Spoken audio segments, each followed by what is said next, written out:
Hey guys, we are underway. We're about to get starting here. It is Australia versus South Africa, and the squad, well, the teams have been announced actually, which is very interesting. I think not too many surprises to be fair at all in the teams. I mean, what else are we expecting as the national anthems go ahead?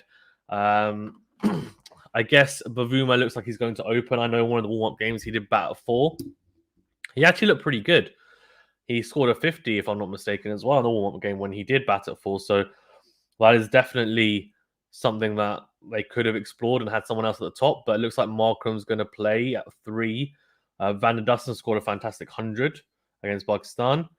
Adil says anthem's underway and says, yes, Fazan, hello, how are you? I'm good. How are you doing? How are you doing? If you guys don't mind as well, do like the video and subscribe and share it with your friends and anyone who you think might be interested. Let's get as many people in the chat as possible to get a good discussion going during the match as well. Australia they've got 2 kits. They're wearing their lighter yellow kit with a kind of green trim. So not the alternative kit. And South Africa wearing their main kit as well. So interesting. I guess if you look at the sides, there's not too much surprise there. I guess the only one you might say is that Maharaj is playing. He actually hadn't played a single T20 international until a few months back, but got picked because of his South Africa domestic T20 performances where he performed well. Then he got picked for the tour against Bangladesh, if I'm not mistaken, where they actually lost. But he performed well. So, sorry, against Sri Lanka even. And yeah, so I think overall it's going to be interesting. Obviously, there's an emphasis on spin. With Australia, I think they've just tried to pick their best side. They haven't really looked at conditions as much, let's be honest, because you've got Cummins, Starc, and Hazelwood in there, plus Mitch, Marsh, and Stoinis. All of them are seam bowlers. And you've got Zampa and then Maxwell can offer some spin as well, but they don't really have more than 2 spinners in that side. Adil says Maxwell top score and Australia will win. Well, that's interesting. I've actually done. So if anyone actually hasn't joined the fantasy league, we have done it. In fact, should I put it in the chat and pin it? I might do that actually, so you guys can. So the Kock and Bavuma coming out to bat. They obviously will be the guys who open up here for South Africa even. This crucial. I think De Kock and Bavuma are crucial really at the top. If one of them goes early, that's not a big issue. If both go early, they're in big trouble. Markram has been in pretty good form, but overall, I mean, look, they've got Van der Dussen there as well. I just feel like after Van der Dussen, they've got Miller, but I'm not super convinced on Miller still in the international stage. From Miller downwards, I'm looking at that thinking, I'm not too sold on you guys. So I think the top 4 is really crucial for South Africa here, honestly. So we shall see how it goes. Mitchell start to open up, left arm quick. I mean, economy of 7.23, one of the best wide ball bowlers around. I know he's ranked like 47, but let's be honest, he's a top 10 bowler on his day when he's firing.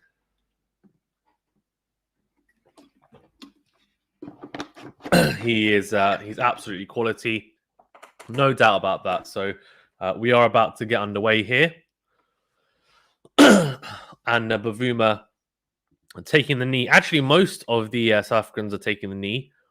It's interesting. Some are not. Starc is actually pretty much all the Australians are as well. So obviously there's a choice now. You don't all have to take the knee anymore, from what I know. So it's interesting. Some people are saying has it lost its potency? Obviously, it's a bit of a political thing, but I think obviously the overall thing is good. It's interesting as well.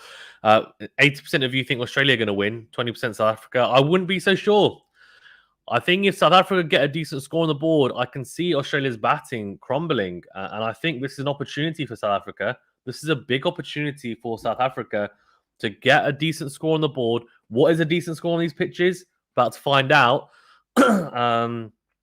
in this match, obviously. But this is definitely going to be a very, very important match, I think, in the group. It's the opener that's going to set the tone, I think, for sure. So let's see how this one goes. Which will start to open up. He's going to come from over the wicket. Bavuma set up. They've got he's got a fine leg and a third man outside the ring. Opens, very full and swing into a fantastic shot, though, through the inner ring. He won't get 4. He'll get 2. They're looking for 3. No. Punches it through the offside. Very good start from Bavuma. And Bavuma looks like he's in nick. And to be fair, he looks like someone who scored 50 in his last match, which he did, to be fair. So good start from Starc, though. Very aggressive. He just leant on the shot, Bavuma. Punched it through the offside. Really good timing as well. And that's a good start, really, for both sides. I think positive from Australia and Starc to get the ball forward. It's a hint of swing there as well. Start running in again. That time a bit more back of a length. No real swing detected days. He's just below the 140k mark, so 85 miles per hour, that second delivery as well. Bavuma fends it off and goes to mid-off. Paljit 507 says South Africa wins. Okay, nice one. So he's backing South Africa. Thanks as well, Palit G and Paljit and anyone else new who is tuning in. Appreciate it. There looks like it looks quite. It looks like there's quite a bit of dew on the pitch. It looks quite wet, to be honest with you. A Starc comes in. Oh, that's a beautiful stroke. That'll be 4 runs. Bavuma stands and delivers. This time, Starc goes full again, but he goes 2 full. There's 140 clicks, 88 miles per hour, but it's full. He's giving him a bit of width as well. And Bavuma just punches that through the offside for 4. Really good timing. Beats the inner circle as well. Let's have a look at that again. Yeah, just leans on it. It's a half volley, really. It's a poor delivery from Mitch Starc, but Bavuma cashes in. And a very good start here for South Africa. 6 of the first 3 deliveries, and Mitch Starc just struggling to find his line of length and find the spots early doors here. Well, again, it's width, and again, that's going to be 4 runs. He's gone wider this time. I've stumped Mitch Starc. I think he's really searching for swing. He's gone really full again. That's 140 Ks again, 88 miles an hour. And Bavuma, he gets across, gets that front foot across it, and it's a beautiful cover drive through the offside. Beautiful. That's really good to watch from... that's really, really good. Adil says, Fazan, you should join contests on Facebook, predict and play T20 games. I've got that. I've got that.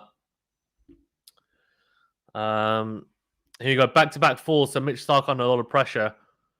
All this time, though, it's an edge, but it goes down towards third man, so no slip or gully in place for Mitch Starc. So that is obviously not... There's no danger there, really, for Bavuma to slash there, and he did slash. Bavuma looks in fantastic nick, and obviously a lot of people questioning whether he should even be in the side because of his form coming into the World Cup. Also, whether he should open, but at the moment, he's definitely seems to warrant his place at the top. Looks class at the moment. Interesting start versus de Kock. Strike rate of 105.9. De Kock has, and 3 wickets. 36 runs from 34 balls, so he clearly struggles against Starc. I mean, Starc naturally will swing the ball away from de Kock at pace, so that could be a reason as well. Let's see. Starc, they'll know about this matchup. Okay, back of a length. A bit of swing there as well. Starc I think he doesn't want to get punched through the offside. He doesn't want anyone driving in half volley length. So that was a very, very good over. So look at Starc versus de Kock in the last 3 years. Very straight to de Kock for the most part, and both dismissals in the slot, if you want to call it. But the slot is a very large area we're looking at there, to be fair. I'm not sure that's correct, but anyway. So 11 for 0 off 1. Let's update the score. Maxwell to start off here. Very interesting. And actually, I can kind of see why they've gone there. They're probably going to be hoping to get de Kock on strike, get Maxwell turning the ball away. He's got a little man bun. Where's this come from? Is this his new? Where did he have this little man bun? Maxwell.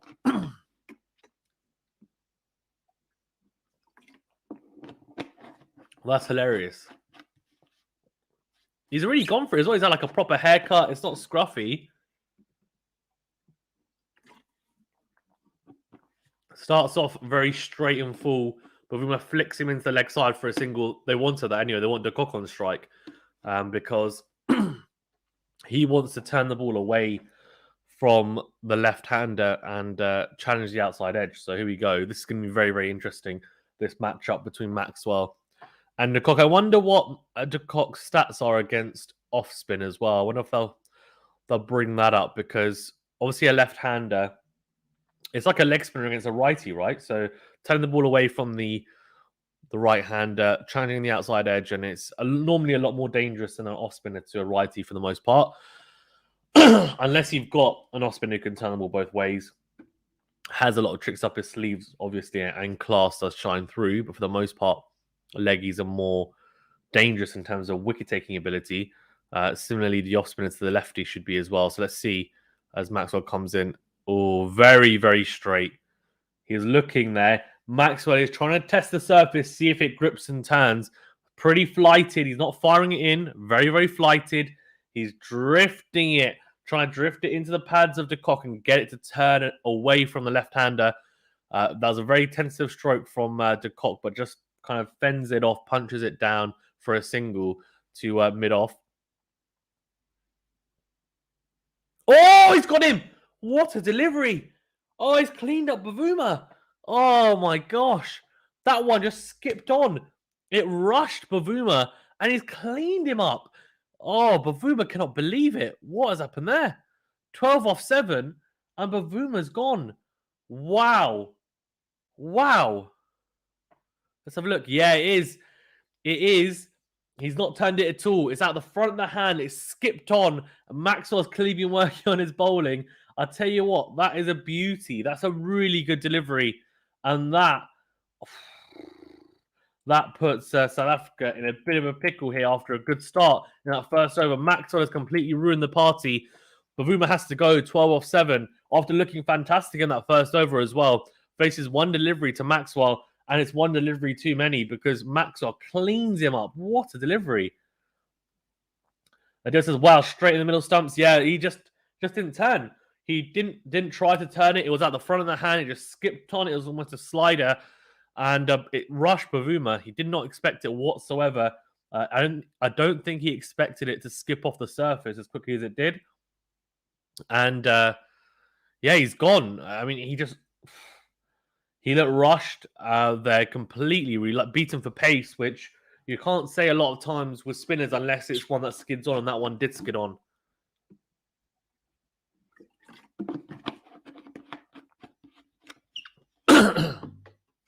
Absolute blue. Okay, it's interesting. They brought on Van der Dussen instead of Markram. So this might be to do with matchups. They might have said, look, if we're going to have the off-spinner on, if they're going to go spin early doors, then we're going to bring in Van der Dussen. Maybe they think Van der Dussen's going to play spin better. Or early doors, if they lose a wicket earlier, Van der Dussen will be able to build the innings better from the start, whereas Markram might come in and hit a bit more. Not sure. But either way, that's what they've gone with. Van der Dussen flicks that into the leg side. Really well played. Very full on-off stump from Maxwell, but Van der Dussen just flicks it. Let's have a look again. Yeah, it's just... Oh, I think he's tried to bowl a Dussra, but it hasn't really turned. It's just skipped on. And you can see it's a scrambled seam as well. So it's just a straighter one, really, from Maxwell, but Bavuma just did not picking it at all. Cleaned up completely. Well, this time, well, it should be 4 runs. That's a really poor delivery. No, it's not. The guy at deep square leg gets across. Very good fielding. It was short and on the pads of de Kock from Maxwell.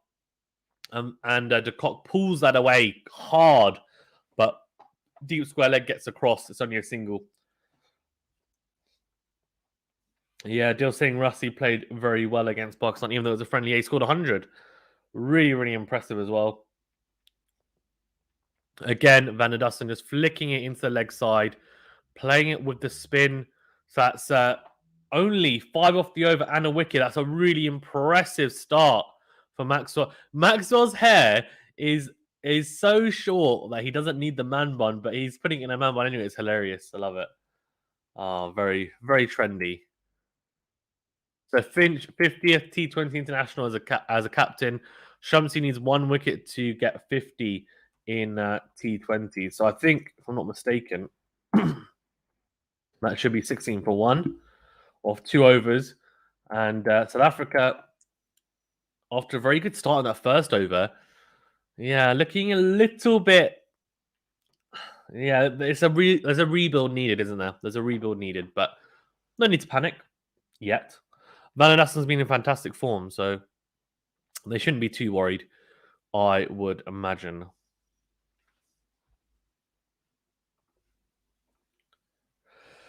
It just Maxwell's hair's like Brock. I don't know who that is, but yeah, ponytail, nice. Hazelwood, economy just under 8. So obviously switching it up, Mitch Starc was pretty disappointing in that first over. Oh, that's a beauty! He's got him! Oh, he's got him. What a beauty from Hazelwood to start up. Wow. Back of a length, just nipping off the seam away. That is an absolute beauty from Hazelwood first up. First ball of his spell.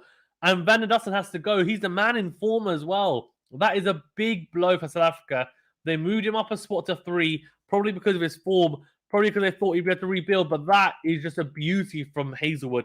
It's basically test match line and length, really. This back of a leg nipped away. Van der Dussen tries to punch it off the back foot, and it's a feather behind to the keeper. And Matthew Wade gobbles up an absolutely, well, it's just a dolly of a catch, isn't it? Let's be honest. So really easy. Van der Dussen has to depart 2 of 3. That is that's a big blow for South Africa. Now you can slowly start to panic a little bit if you're a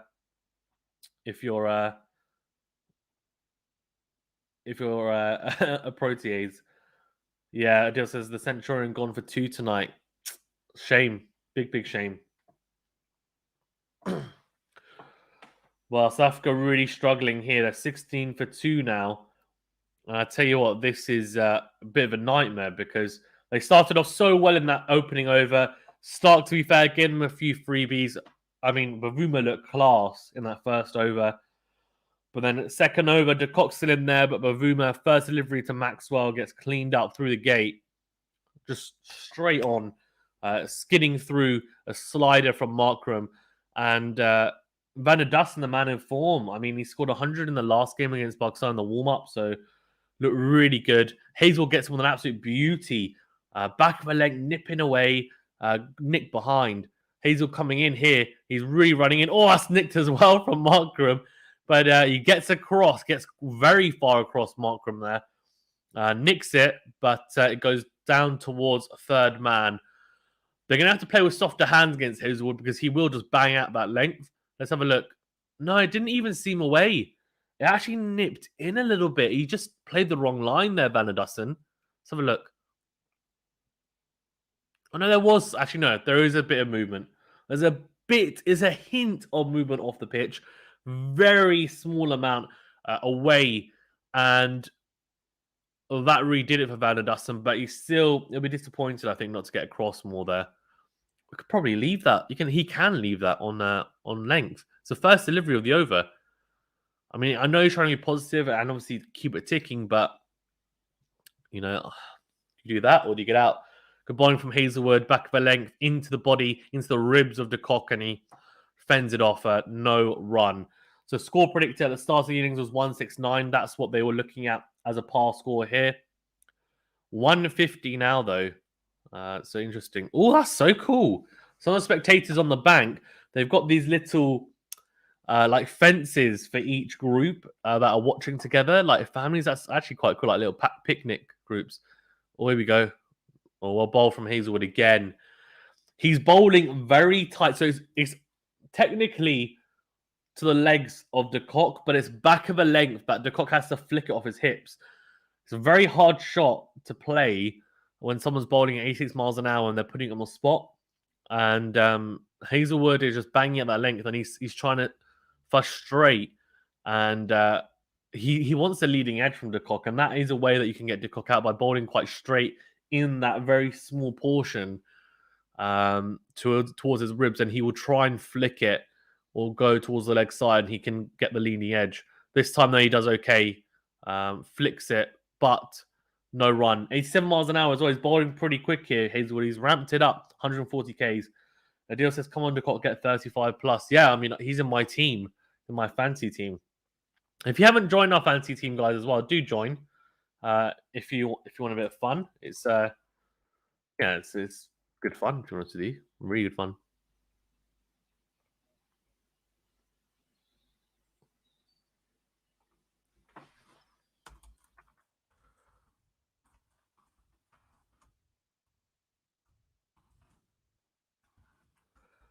Oh,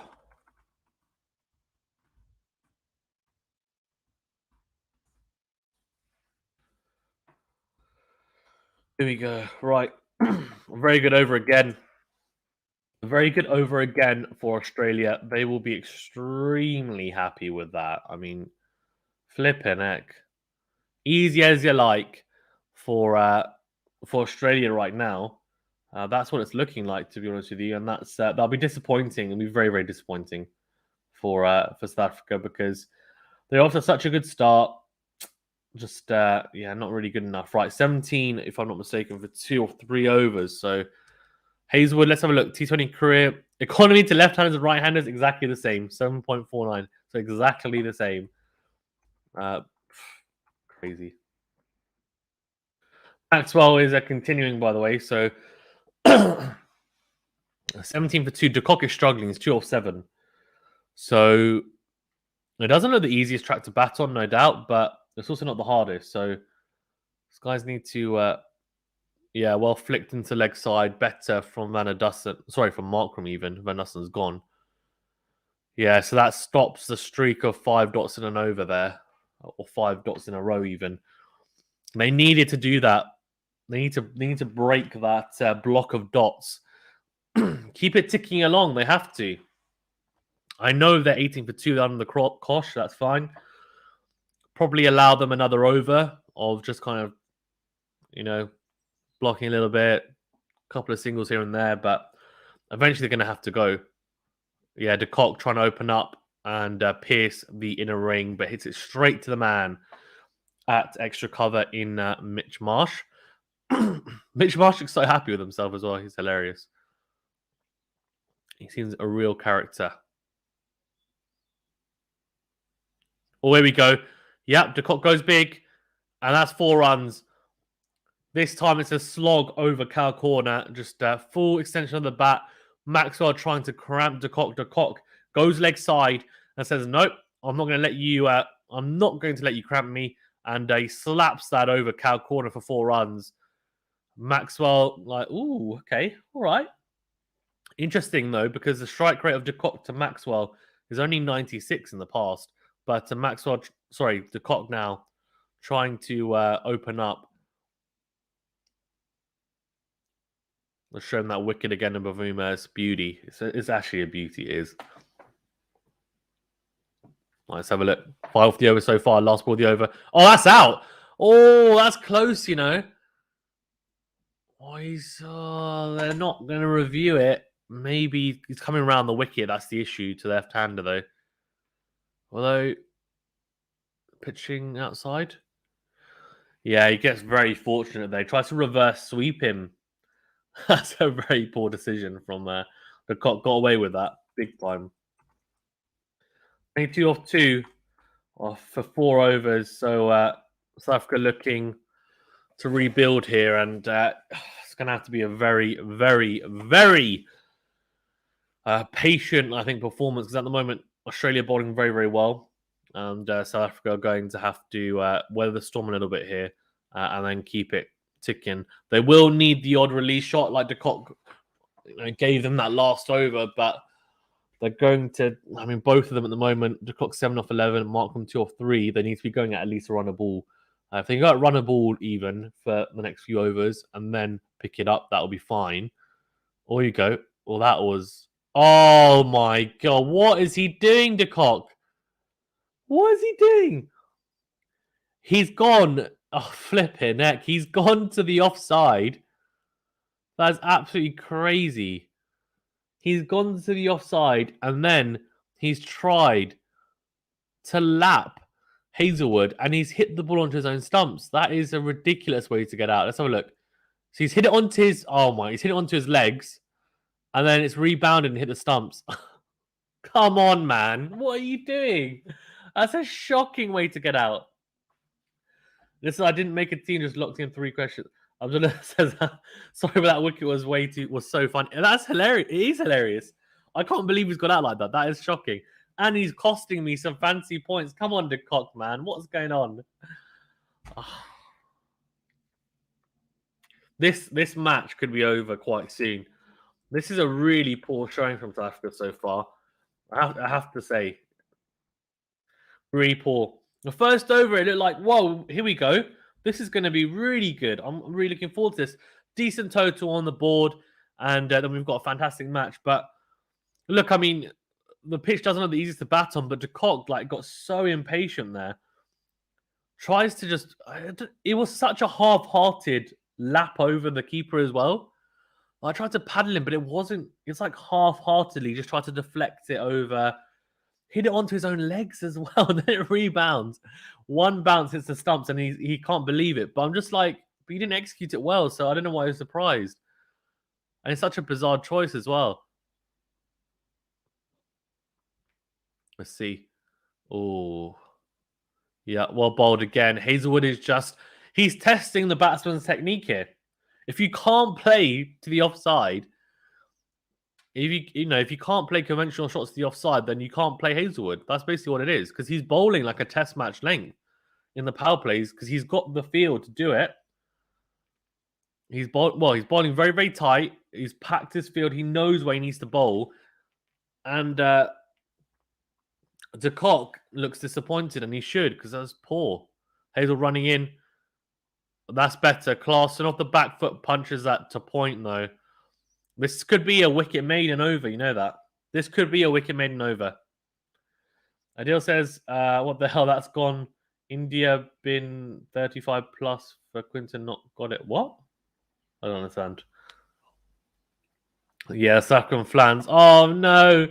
Little kid in the crowd starts crying when de Kock gets out. Oh, man. Probably like his hero as well. De Kock's huge for South Africa, right? So Hazelwood running in. Or trying to target the stumps there. Very full. Klaasen gets across, which is dangerous tactic. If you like LBW. JL in the dugout. Looks very composed. So in terms of the poll, we've got 58% of you saying Australia to win, 42% South Africa. Guys, if you don't mind as well, please do like the video and subscribe to the channel if you don't mind. It really does help us out a great deal. Here we go. Wicket maiden so far, but 2 balls to go. Oh, he's bowling so well. He's bowling pinpoint. Hazelwood is just one of those bowlers that you watch. And if he's going to bowl, he's bowling between 85 to 88 miles an hour. Look at this. Beautiful. Just scrambled seam as well. Seaming into the batsman. Some of them seaming away. Klaasen is just like, oh, okay. Need to play that late. Otherwise, he's getting cleaned up there. And he gets bounced as well. It's just so hard.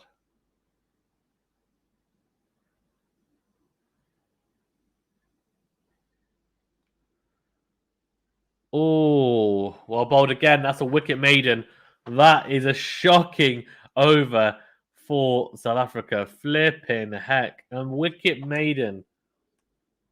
Oh, dear. As this inning goes on, it's more and more likely that this is going to be a really poor score from South Africa. It's getting worse and worse than each over. Each over is progressively getting worse. Deal says, Fazan, I'm playing a T20 game. Okay, fair enough. Nice one. Nice one. Right, so they're in a lot of pain here at the moment. A lot of pain. Yeah, this is very, very interesting, to be honest with you. I'm not quite sure what to say, to be honest with you, other than they're in a lot of trouble. A lot of trouble. I've got to be very careful here now. South Africa, because they lose another wicket or two, and it's just could. Oh, Cummins on great. No rest for the wicket. Pat Cummins as well. He's going to get the ball to seam in. So the batsman will get a few to seam out as well, but overall, just seeming only 83 miles an hour. Okay, that's his warm up though. So don't read too much into that. Right on fast, 28 years of age. Economy of under 7. What the heck? Flipping heck. Strike rate of 17. It's not fair, is it? It's not fair for South Africa because you're just thinking, oh, come on, man. Like, you know, we're trying to rebuild here. And then you got Pat Cummins. Oh, really well bowled from Pat Cummins. Very full, seaming in towards the pads of Markram. Markram, a little bit of a leading edge there, but punching it towards mid-off. Starts off at 83 miles an hour. Now he's ramped up to 88.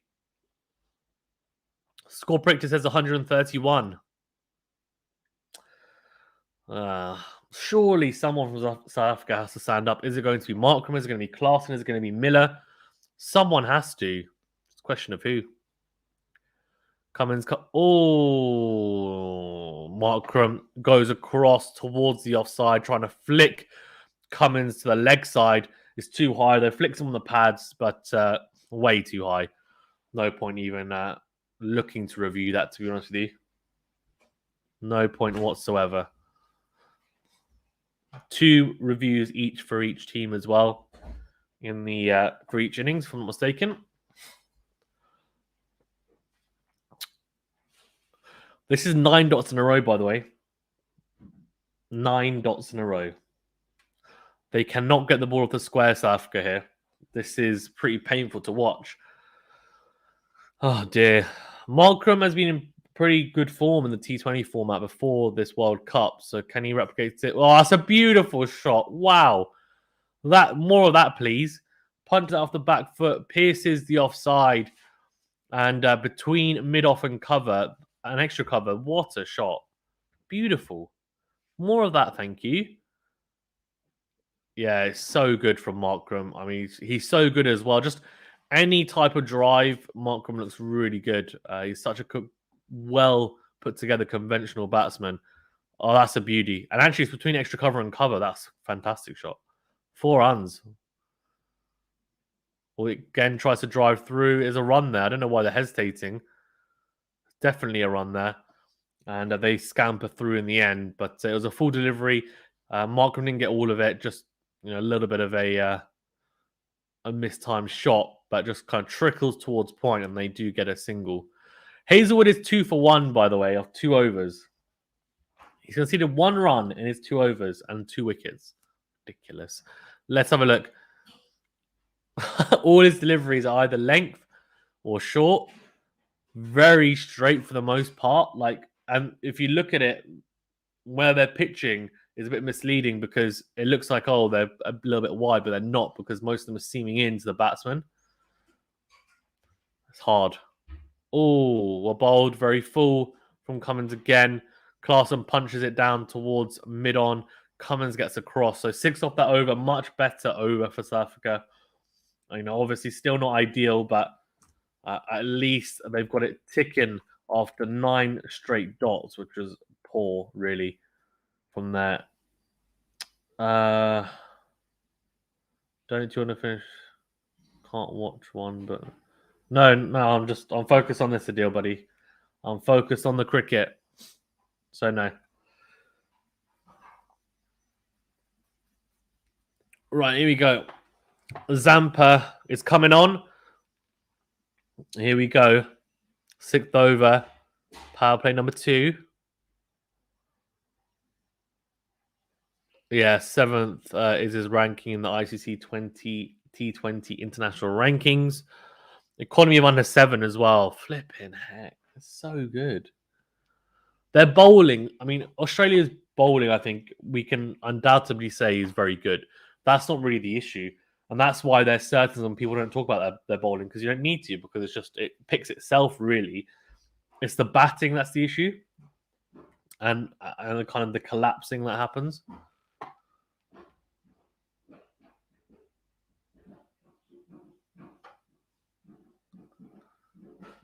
Oh, flicked into leg side from Klaasen. No single there. But they do scamper through. They'll be a bit disappointed that there was a single early doors there. Just onto the pads and Klaasen just flicking that to square leg for a single.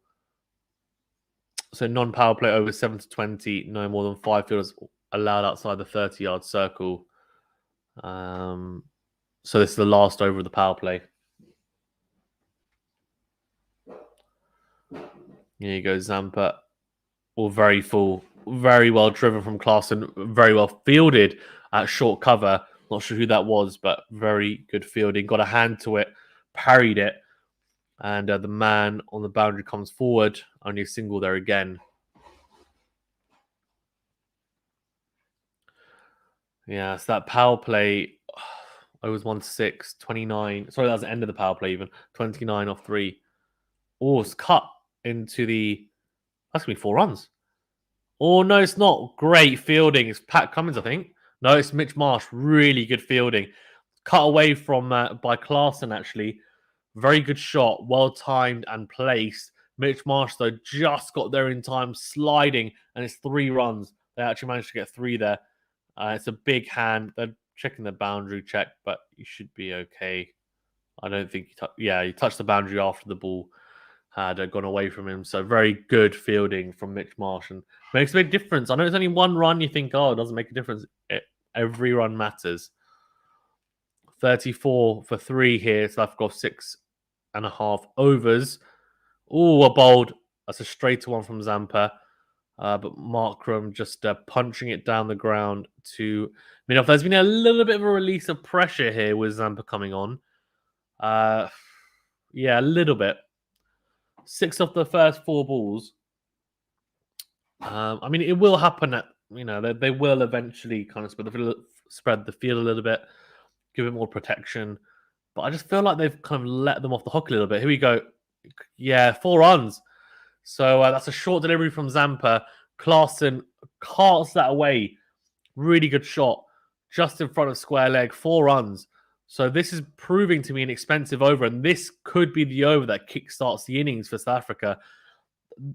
They'll be disappointing Australia and also Zampa because this is this is pretty poor actually from Australia. Could be more clinical here, I would assume.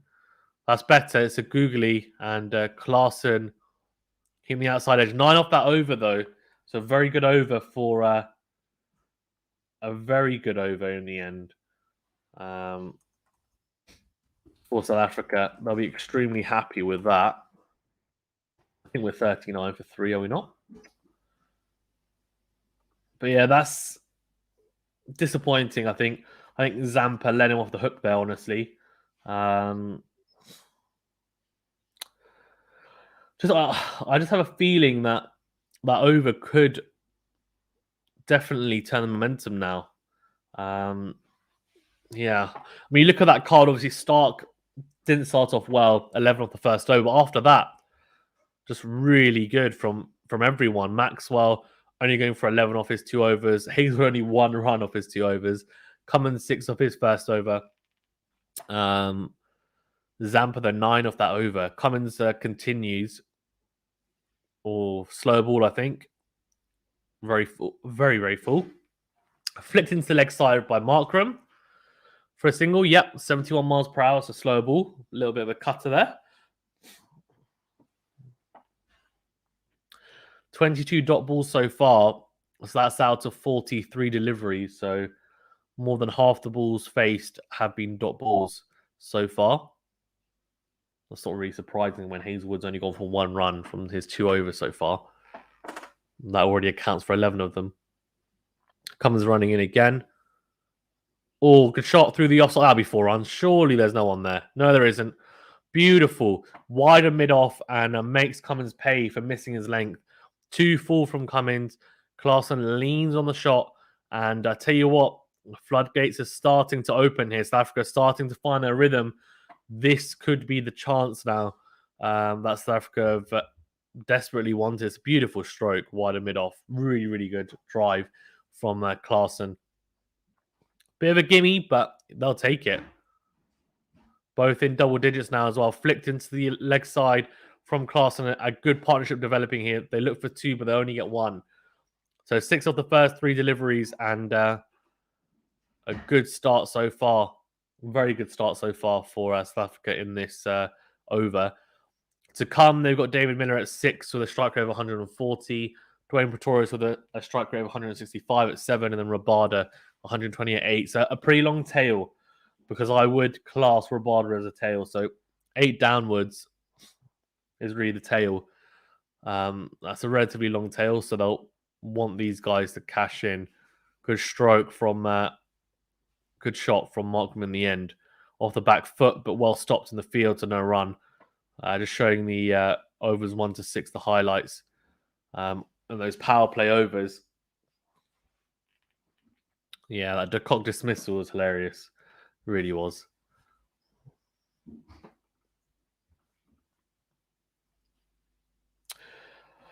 Right, so Josh Hazelwood has gone for 0.5 economy. Only one run. I can't get over that. Flicked into the leg side towards long on. It's a slow ball again from Cummins. It's an off cutter. Klaasen's doing well, as is Markram. They're keeping it ticking for the most part. Only 1 dot ball from this over so far, and 7 from it. So well played. Only 1 boundary as well. Just need to keep it ticking along. It's good. They need to cash in right now, because 9 off that Zampa over. Keep getting those towers on that Manhattan as big as possible now. Keep on consistently making them as big as possible. Don't want any overs to be short. Oh, that's out. Oh, that's a beauty from Cummins. It's an absolute beauty. He was setting him up for that, actually, to be fair. It's very, very straight, a slightly wider, and Klaasen goes to flick that into the leg side. It's a leading edge straight to point. And what looked like it was going to be a South Africa revival has come to an end here. This partnership looked like it was really starting to get going. And it's a really tentative stroke from Klaasen, flicking that into the leg side. Didn't need to.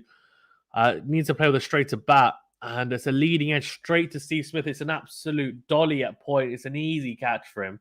He gobbles it up. 46 for 4. It's the last ball of the over as well. That is just...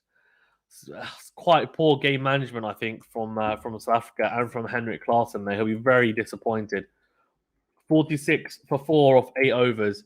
And South Africa not looking in a particularly good position at the moment. Adil says, Quinton trying the Dhoni shot never worked. Epic fail. It's true. It's true. Guys, well, if you haven't already, please do like the video. Really does help us out a great deal, and subscribe to the channel as well. Just helps us out a huge deal with the channel to growing. We want the channel to grow as much as possible, so your help with that is greatly appreciated. I do thank you in advance, and you're all legends for doing so. And thanks for everyone that's joined. Fantastic to have you guys on. Right, so who's coming in? Yeah, Miller. So this is it kind of now. They've got Miller, and then they've got Pretorius, and that's pretty much it. So they're going to have to bank really on the next. I think that as soon as they're 6 down, they're screwed really. So they need to do something here now. They really do.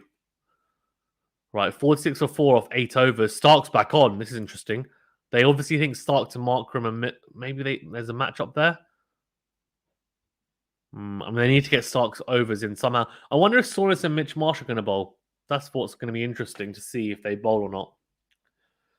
Adil says the way these wickets are going, though it could be 90 all out. It could. So they've used Maxwell, Pat Cummins, Hazelwood, Starc, and Zampa. So that's 5 bowlers.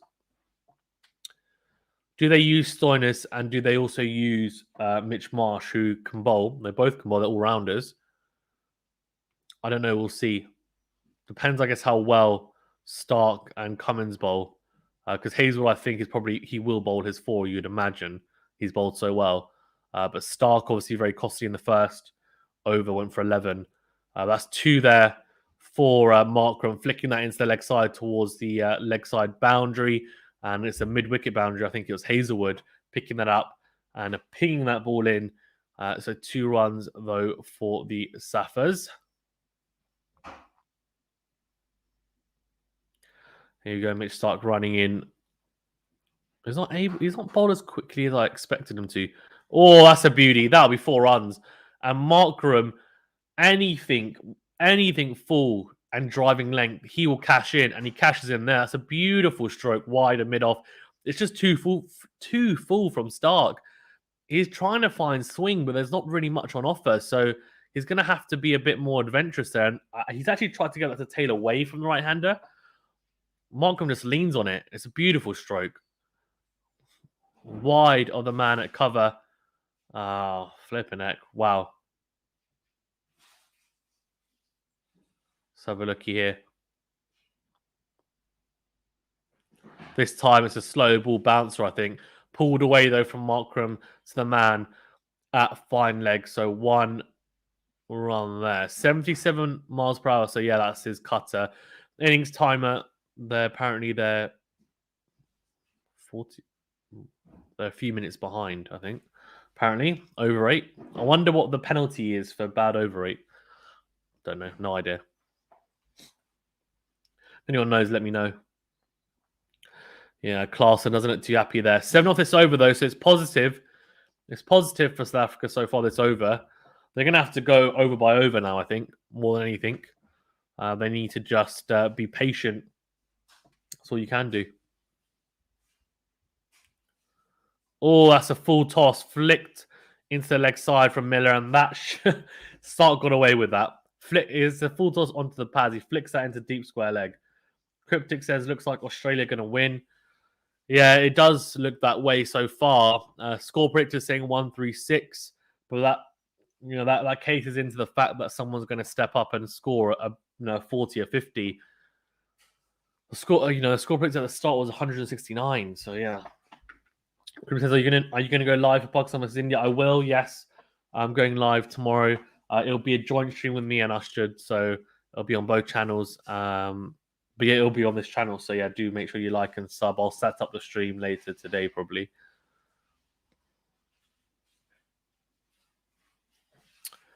Right. So that is 8 off the over. So that's a very, very good over for South Africa. And I say that because normally that's a normal over. That's a decent over. But they've been struggling. So no wicket off that over and some runs. Better. So they're going at 6 and over here, South Africa. So current, obviously, 120. 8 and 0 from here is 142. Look, it's not ideal, but I think that's probably where they're going towards, is the 140 mark, 135, 140 mark. We'll see. We'll see. It just takes one big over, though. It does. They haven't really had a huge over. They've had the highest over so far has been that 11 over at the start of the innings against Starc. They haven't had any 15, 16, 17 run overs. Let's see. Maxwell to Miller. Yeah, that's definitely a matchup, isn't it? It's a left-hander. No run there. Flicks that towards the man at 45. And no run. Maxwell is just looking... I mean, he's looking so good on these pitches, isn't he? Let's see. Here we go. Oh, again. He is just honing into those pads, and he's looking for that little bit of grip that will really force the batsman to struggle a little bit on whether to play offside, leg side, how straight do they play. He's testing them. He's not giving them any width. That's what you can't give them any width, and that's exactly what Maxwell's doing. Reno says, morning, the way South Africa are going, I hope they can get some big overs in. Yeah, they need to. The highest over so far has only been 11. It's not enough. And the regular wickets falling and lack of partnerships is not ideal. Graham Smith looking on in the crowd. Guys, well, thank you very much for tuning in. Please do remember to like the video if you don't mind and subscribe to the channel. Helps out a great deal. Liking and subscribing. I do appreciate it. You're a legend for doing so. Thank you to everyone who has done so. What do people think of Maxwell's man bun? That's what I want to know. That's what I'm interested about. 3 of the first 3 balls here, though. Maxwell doing his job just nice and tidy. Only gone for 14 off his 2.3 overs so far, so he's been very, very tidy. And also getting the really valuable wicket of Bavuma, who I thought looked really good in the 7 balls I saw him play anyway. But yeah, that was a beauty to him. Markram cutting that straight to the man at cover. He looks very disappointed, and he should do. A deal says Rabada and Shamsi can save South Africa from a total humiliating defeat. Yeah, we'll see. We'll see. Flicked into the leg side from Markram. That should be a single. Yeah, and it is. He just walks down to the other end. No 2 there. Only 4 of the over so far. 1 ball remaining. Need a boundary here, really. They do. It's just it's too easy. There were times when it looked like South Africa were going to suddenly get away from those a 9 over, and then there was a 9 over and 8 over, and you thought, okay, here we go, we're ramping it up, and then it just didn't happen because Klaasen fell at the end of that over. Right, it's a single to end the last ball of the over. Only 5 off it. That's they're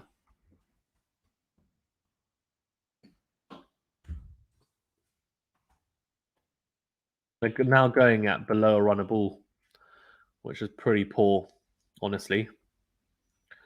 Reno saying, I can see Windy struggling in the next game. This World Cup is going to be insane.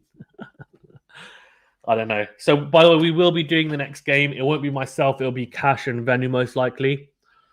But we'll be doing the first innings of that game, the England-West Indies game. So do get involved in that. The stream's already been set up. So if you want to go and like the video now, you can. You just Google YouTube quality shot one word, and the stream's there. You can like it, and yeah, it helps us out a great deal as well. So I do appreciate it. But yeah, England West Indies will be doing the first innings for that at least.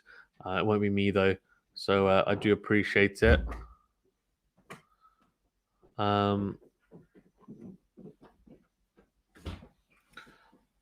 Adil says Australia doing good, keeping the score down. They are. They're doing very well. They're doing very, very well. Yeah, I mean, they're just. To be fair, it's one of those issues, right? That you lose early wickets and you lose wickets at regular intervals, and it's just very, very hard to recover. It's extremely hard to actually start getting on a roll and start building momentum in the innings, and that's basically been the issue.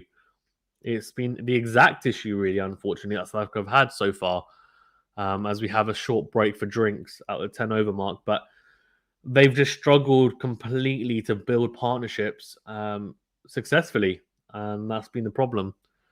Australia bowled well for the most part. Maxwell's bowled very well, very tidy, very accurately, not giving anything away in terms of width. Same with Hazelwood, phenomenal, like the pick of the bowlers for me. And Cummins, Cummins can always be a little bit more expensive, but he hasn't been too bad. He's gone for about a run a ball. And but he's always got the ability to pick up a wicket, as he did Klaasen, which really is a very vital wicket, because Klaasen and Markram looked like they were starting to look comfortable and build a partnership. And then he got that wicket of Klaasen, which is a big, big one. Kock as well didn't help South Africa's case with that really poor choice of shot. Like, what was he doing trying to lap Hazelwood over the keeper? I mean, it's just crazy. Deflected it onto his pads, and then one more, a bounce, another deflection, bounce, and then right into middle stump, just cannoning into it, and he just could not believe his luck. And to be honest with you, I couldn't either, but I was almost a little bit like, serves you right for playing such a silly shot when you're under so much pressure. It just looked really half-hearted, the shot. If he really went for it, I would be a bit more understanding. Oh, that's well bowled, very full, but turning away, that's missing leg stump. They've got Zampa on bowling to Miller. He's coming over the wicket, so he's not coming around. 2007 Bangladesh versus Australia. Apparently, Brett Lee picking up 3 wickets and not just 3 wickets, but picked up a hat-trick as well. Well flicked away from Miller. That's Miller. Zampa trying to bowl tight to Miller, so giving no width away, but just drifting onto the pads. Only 2 there, though. Renal says, I see if I come back in time, I might be in the market, no problem. Yeah, I know. Deal saying Quinton thinking he's Dhoni, not everyone can be Dhoni. Lol, that shot is hilarious. Yeah, it's not really a Dhoni shot. It's the Dilshan shot. It's the Dilshan and Butler shot, I guess, really. But Dhoni does play it as well. Right, 3 off the over so far. Zampa is just trying to tie him down. Let's have a look. No, not. There hasn't been a huge amount of turn.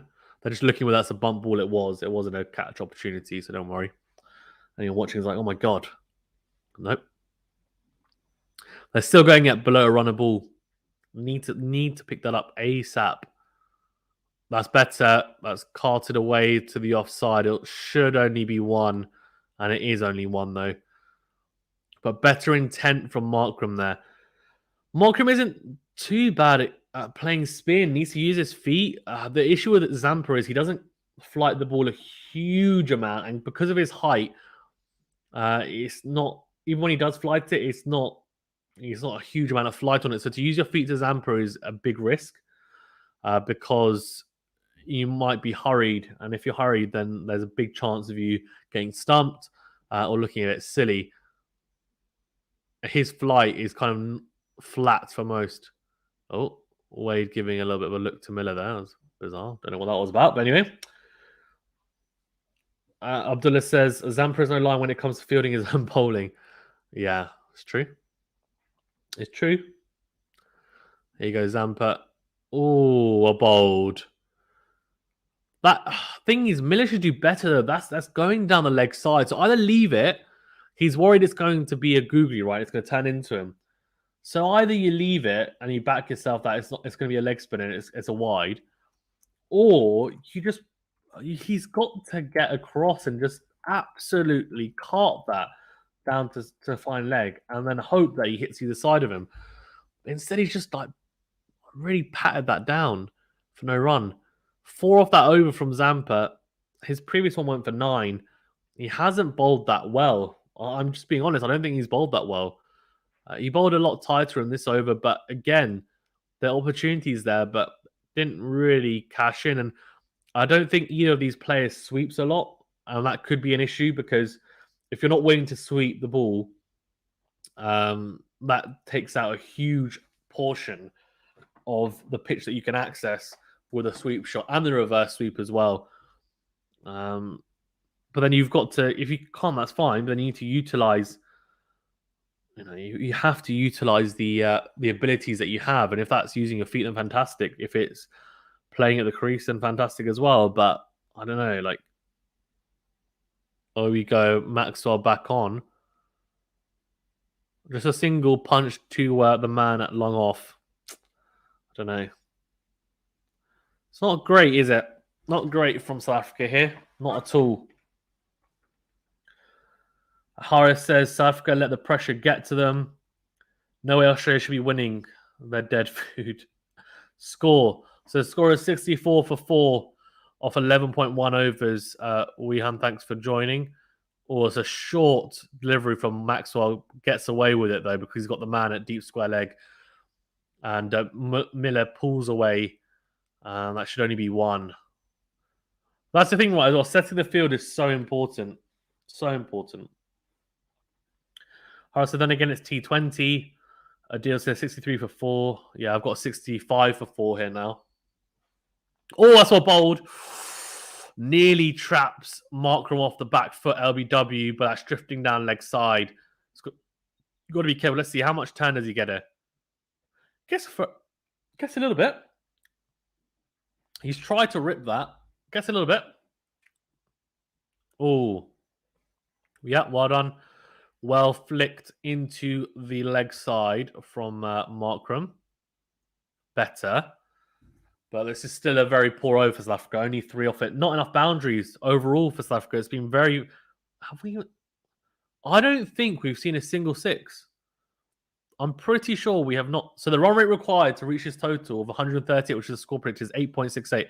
They're not doing that. They're not doing that. No way. Oh, there's a quick single there. And nearly a run-out opportunity. Oh. Harris says, inshallah, Pakistan win tomorrow. Yeah. Harry says, what's your opinion of South Africa captain Bavuma? So Bavuma actually, he got a 50 odd in the last match, which was a warm-up match actually, but he batted at 4. To be honest, he looked really good in the first over, like against Starc. Started to give him a few gimmies, but he was looking like, I was like, he was looking $1 million. He was 12 off 6. The ball that he got out to against Maxwell, to be honest, was a pretty good ball. So I can kind of understand it. That's much better from Markram.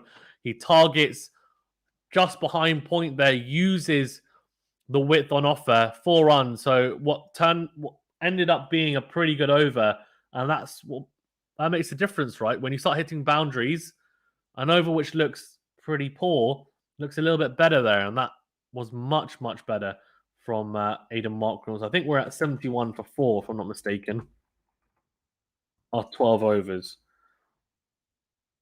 We'll check once the adverts finish. But yeah, I think, look, he's a good bat. It's just got a good ball, to be fair, I thought.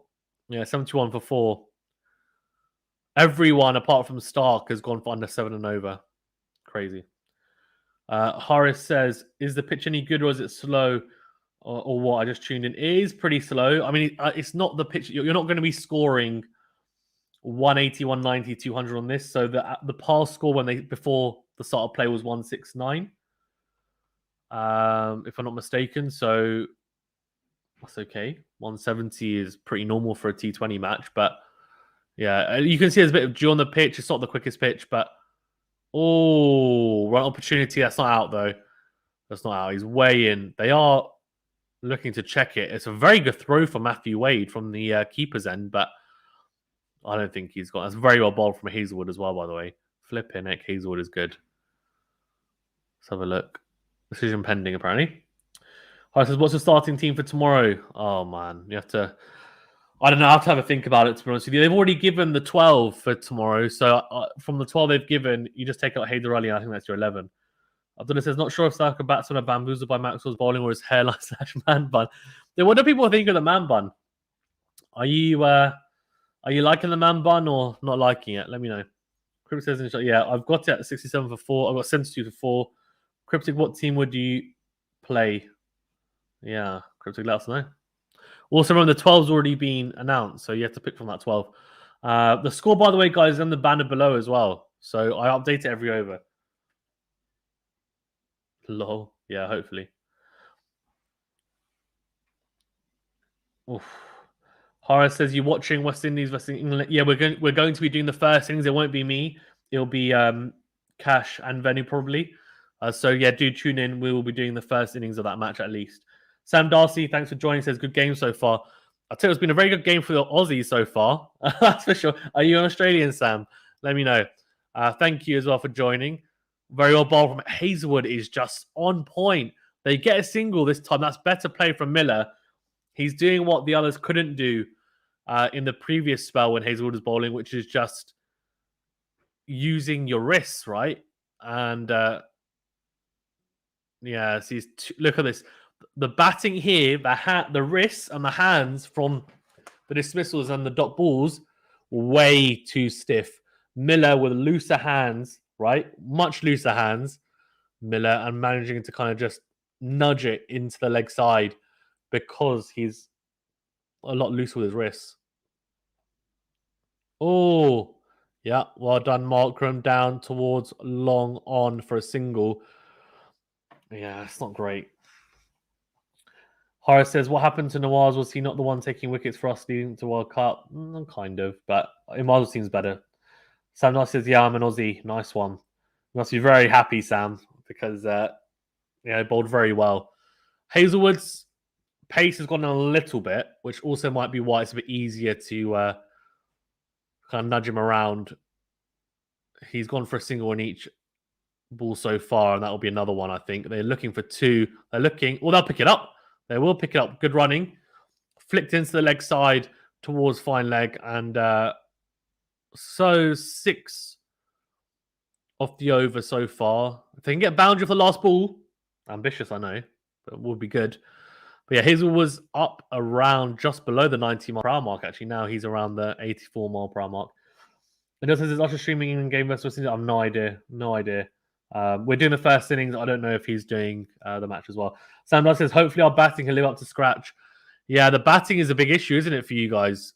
That's really where, and that's what I was saying. If South Africa can even get, South Africa can get 140 plus, they're in the game. I think anything less than 140, and it's going to be extremely difficult because you're expecting to have to bowl extremely well and also hope that Australia collapse. There's a lot of factors that have to play in, have to be put into place for that to happen. But yeah, guys, as well, if you're new to the channel like Sam as well, please do like the video if you don't mind. Really does help us out a great deal. And do subscribe to the channel as well for more streams like this. We're going to be doing a lot of streaming during the World Cup and also reviews of games, previews of games, getting guests on, potentially if I can. I've interviewed a couple of people who are playing in the tournament. Mark Watt for Scotland, the left-arm spinner, and also Hayden Walsh Jr., the leg spinner for West Indies. You can check out those interviews on our playlist, Cricket Interviews, and I may see if I can get someone on, but we'll see. Ambitious, because they're in the middle of a tournament, but you never know. Imad Rasim's bowling is underrated, Horace. It is, yeah. Abdullah says, I have to admit, I'm surprised by Hazelwood's performance today. Never thought of him as a T20 bowler. Never been my first pick. He's fantastic in the power play. I mean, he's just so tidy and he's just so difficult to get away. 77 for 4, by the way, off 13. So only 6 off that over from Hazelwood, which at this stage is very good from an Australian point of view. They're just not letting them have anything, really. But Hazelwood's a good bowler, man. I mean, he's just a good bowler in all formats. I think, yes, Test match cricket is probably his best format, but he's improved substantially in white ball cricket over the past 2 years. I think he was very good in the ODI format in the last year or so as well. So he's been good. Sam Dodd says 8 and over gets them to around 140, yeah, which is what they need. They need that. Adil says no surprise in the 12. Is it just India game or the other 2 games? It's just the 12 for the India game. Right, so here we go. Zampa. Zampa's... Oh, that's poor fielding. That's poor fielding in the inner ring. It's Mitch Marsh. He's just kind of dived over that ball, and that's 2, and that should have only been 1. He's smiling, but I don't think JL's going to be very happy with that, do you? Let's have a look. It's a mistimed stroke. Let's have a look. I think he started moving too slowly, Mitch Marsh, initially. He did dive, but I don't know. Oh, that looks very close. And he's given it. Miller just moving and fidgeting around his crease, trying to fool Zampa. Zampa goes, okay, I'm just going to go full.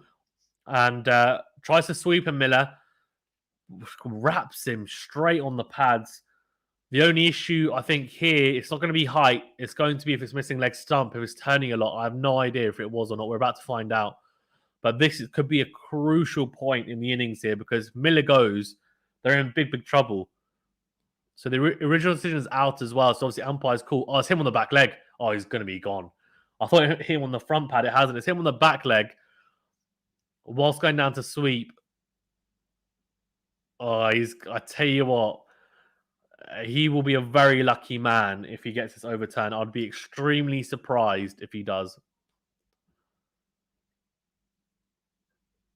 They reviewed it, so let's see. Okay, let's have a look. Is there an edge? That's the big thing now we're looking at. Nope, no edge. Yeah, that looks absolutely plumb. That's a pretty poor review, I think. We're about to see ball tracking, but I don't even think I need to see it. I reckon that's hitting the middle, the middle stump. I reckon that's hitting the middle or middle stump. That's my prediction. Well, in terms of the poll, 68% of you are saying Australia to win, 32% South Africa. Understandable. Adil thinks seems will be wrapped up at 120. They might even be lucky to get there at the moment. They're really, really struggling, South Africa. Why is it taking so long for ball tracking? Here we go. Let's see. Middle stump. I'm telling you now. Middle stump. Oh, okay. It's a bit higher than that, but still. That's absolutely plumb. That is a poor review from David Miller. That's so poor. The thing is, I guess he's got to go for it because it's a really crucial wicket. So he's probably just hoping for anything. anything to help him out. Unfortunately, he wasn't able to. He hasn't really troubled the scores. It's all 16 off 18. He's talking to Pretorius. I'm not really sure what what advice he can give. He didn't bat particularly well. No one's batted particularly well, unfortunately, for South Africa. Markram's still in there, so he's got a chance to do something, but a lack of application, I think, really from South Africa, and they've looked a little bit hapless. Is I think the right word. They've just looked a bit, yeah. They haven't looked good at all. They really haven't. I think this probably, and I did say that the top four are crucial for South Africa. Now Markram's still in there, so that's a positive. Pretorius can whack as well. He's probably thinking I've got nothing to lose. Horace says, are you doing a watch along for Boxing In? Yes, we will be. There will be a joint stream with us and also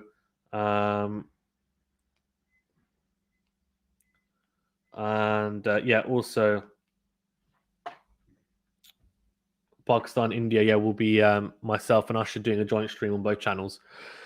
Right, so wicket for Zampa, and this is a very, very interesting now proposition because I don't know how much South Africa can do from here, really. They need these two. This is a key partnership. These guys have to get something from this partnership. These guys get put on 40 odd, 40, 50 odd, and they're looking good. They don't put on that partnership. This is I don't see South Africa getting to a decent total. I just can't.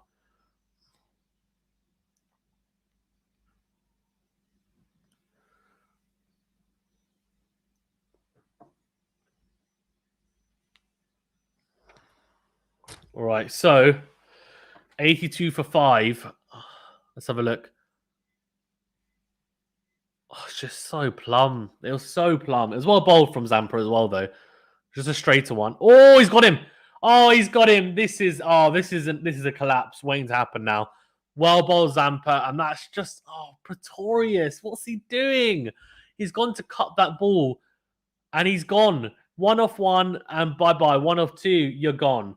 That's just, oh my gosh. And South Africa look absolute. They don't know what to do with themselves. It's so full, and he's gone to pull that.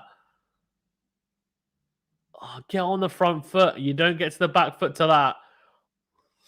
That's really poor from Pretorius. Really, really poor. 82 for 6 here, and South Africa are reeling. They are reeling. Australia are... This could be over pretty damn quick, I'm telling you now. It could be over pretty damn quick.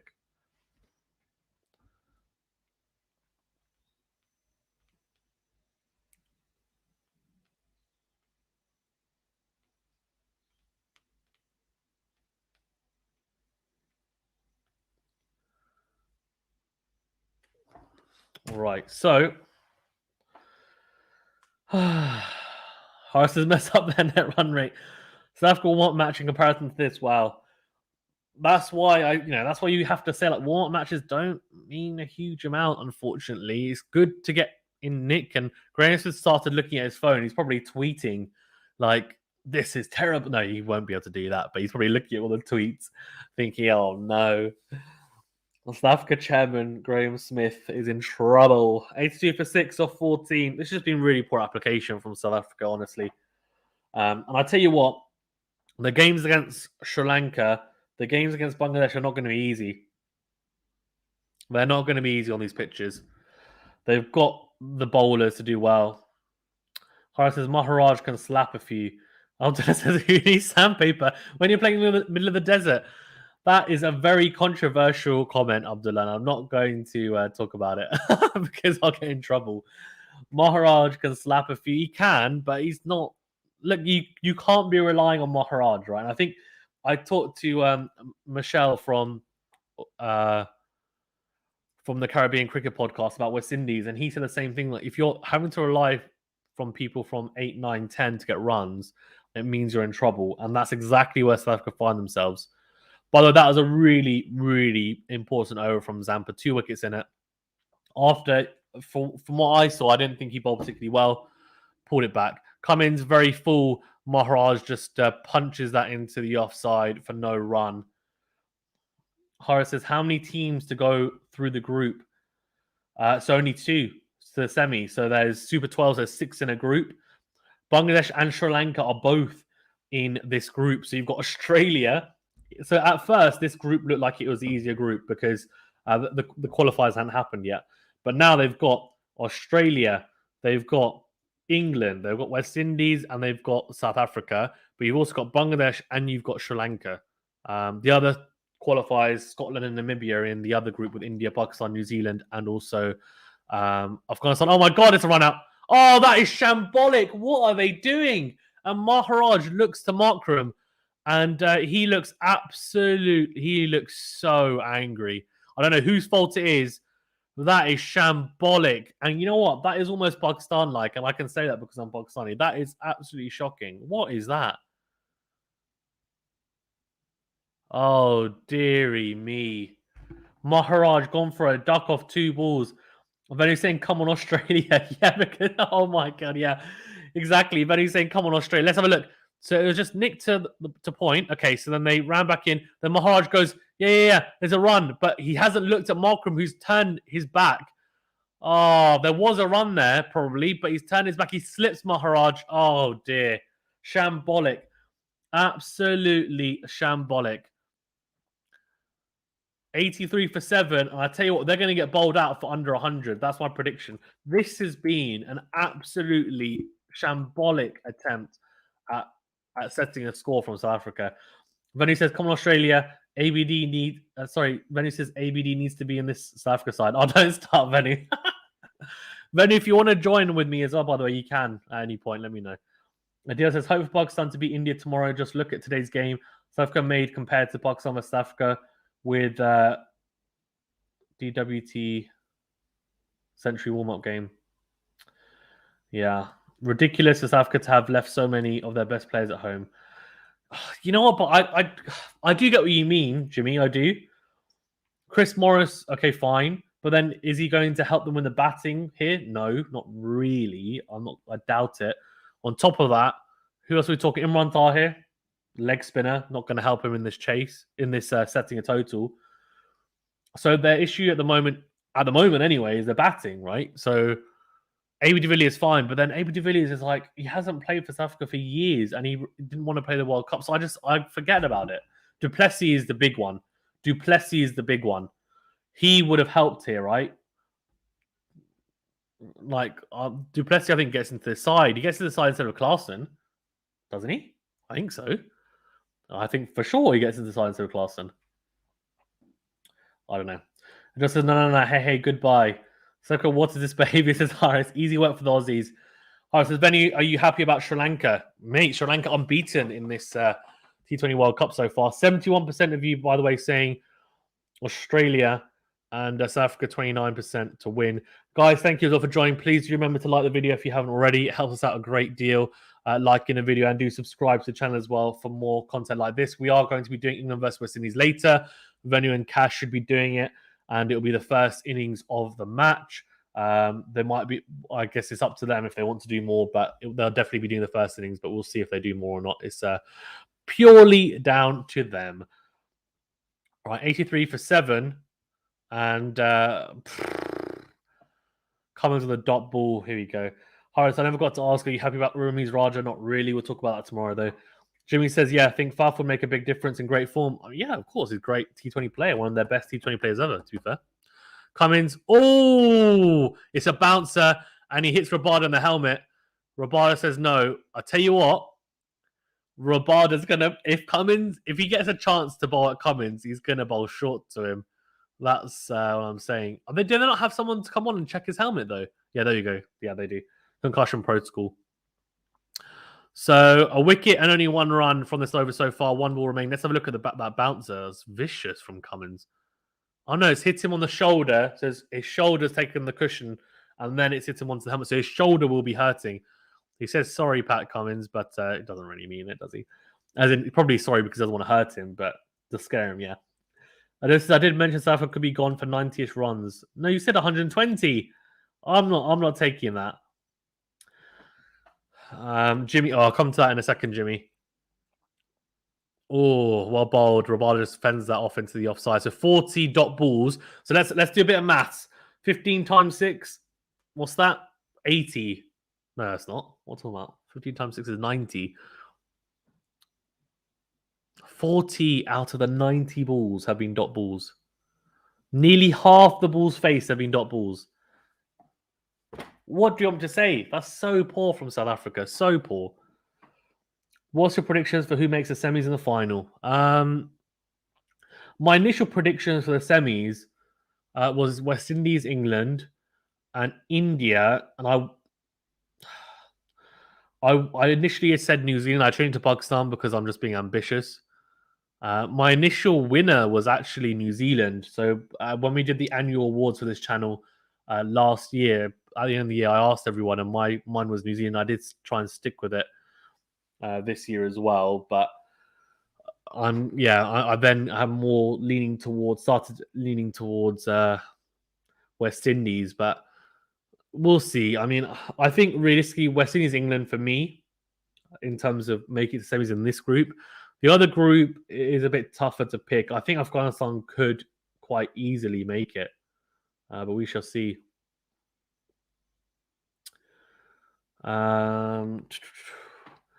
Adil says, before 120,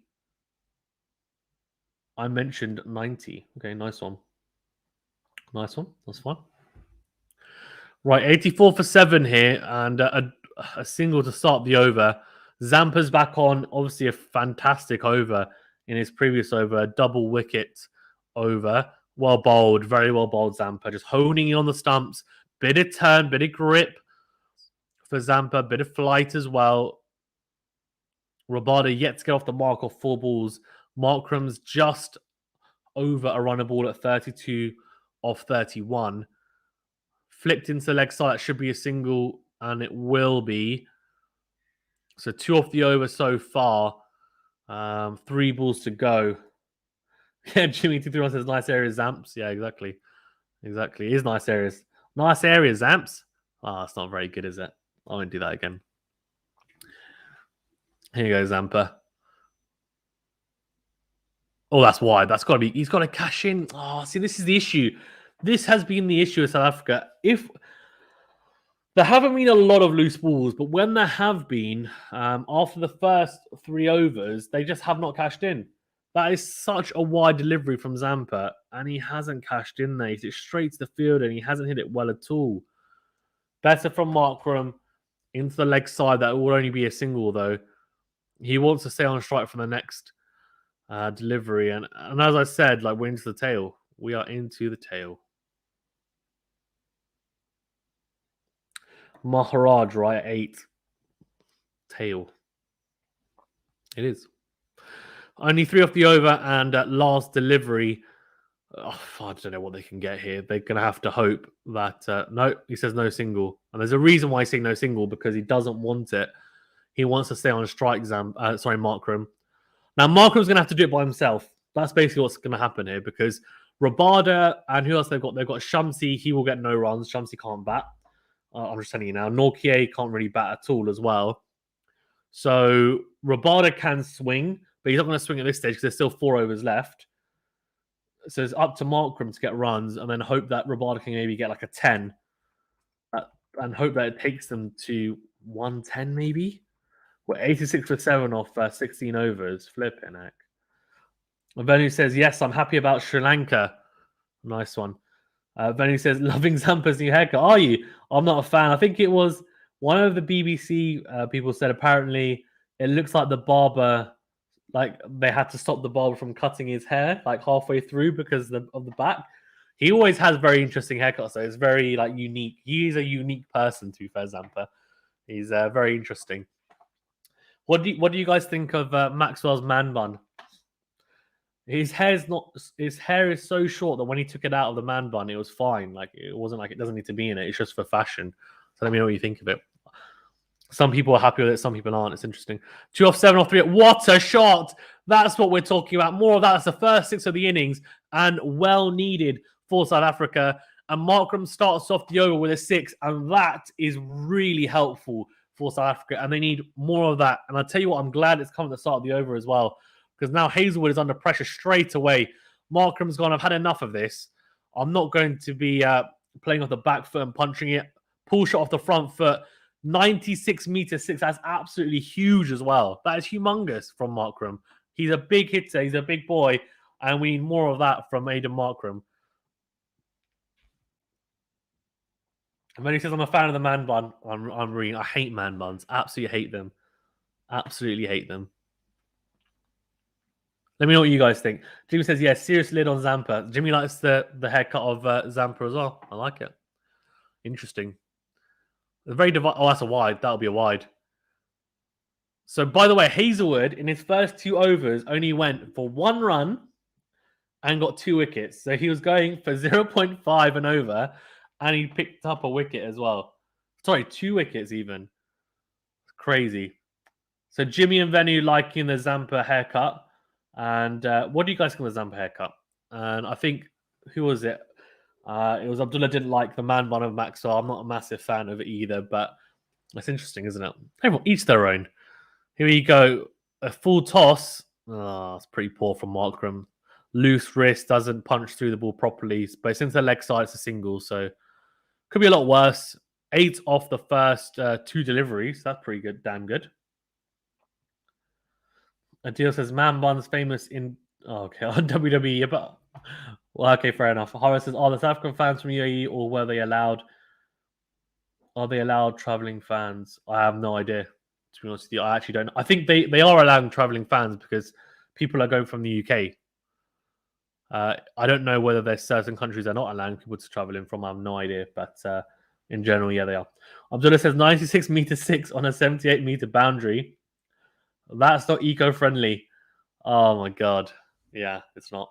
I says your team Chelsea is playing. You got that on in the background. No, mate. I'm just focusing on the cricket because that's just Premier League, which is fine. But there's 38 games in a season. The World Cup is every 2 years, so I'll be focusing on this, and I'll be watching Match of the Day later. Hazelwood running in. Oh, he's carted that down the leg. Down. That's a beautiful shot from Rabada. Stand and deliver. Kagiso Rabada. Beautiful. Just hits through the line there. Through the length of Hazelwood. 4 runs. Very, very good shot. Very straight as well from Rabada. It's in the air. Doesn't matter though because there's no one short in there. And it's too straight for mid-on. So that's 4 runs. That's a beautiful shot. And this is becoming a very good over for South Africa. They need this. They needed this. The last few overs have to be big. And this is definitely helping. A 98 for 7 here. We're coming towards the 100. This time, though, it's flicked to Hazelwood. So no run.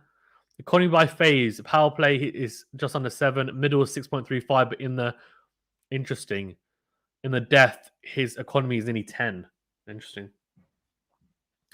Adil says, Fazan, that 120 might be back on. I think it definitely is on now. Definitely. If they... I mean, they're pretty much at 100 now. 3 overs left. That's very doable. Don't see why not. I think 120 is really the minimum they need to be competitive, if I'm being honest with you. But we shall see. Let's see. Here we go.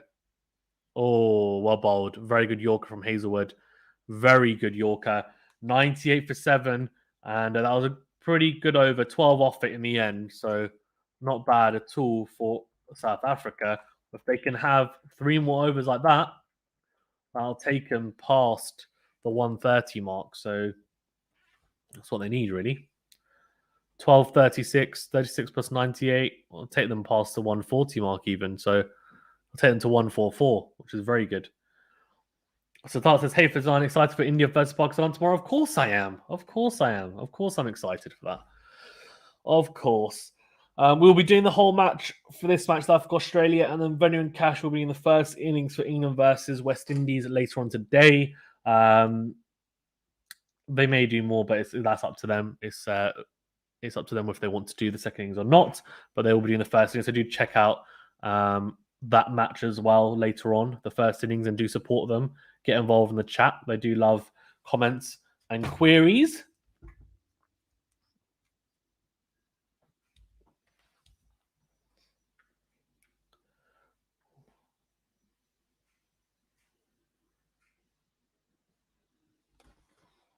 Right, Starc's back on. He's been pretty expensive. Gone for 19 off his 2 overs so far. 3 overs left, but he's pretty damn good at the death.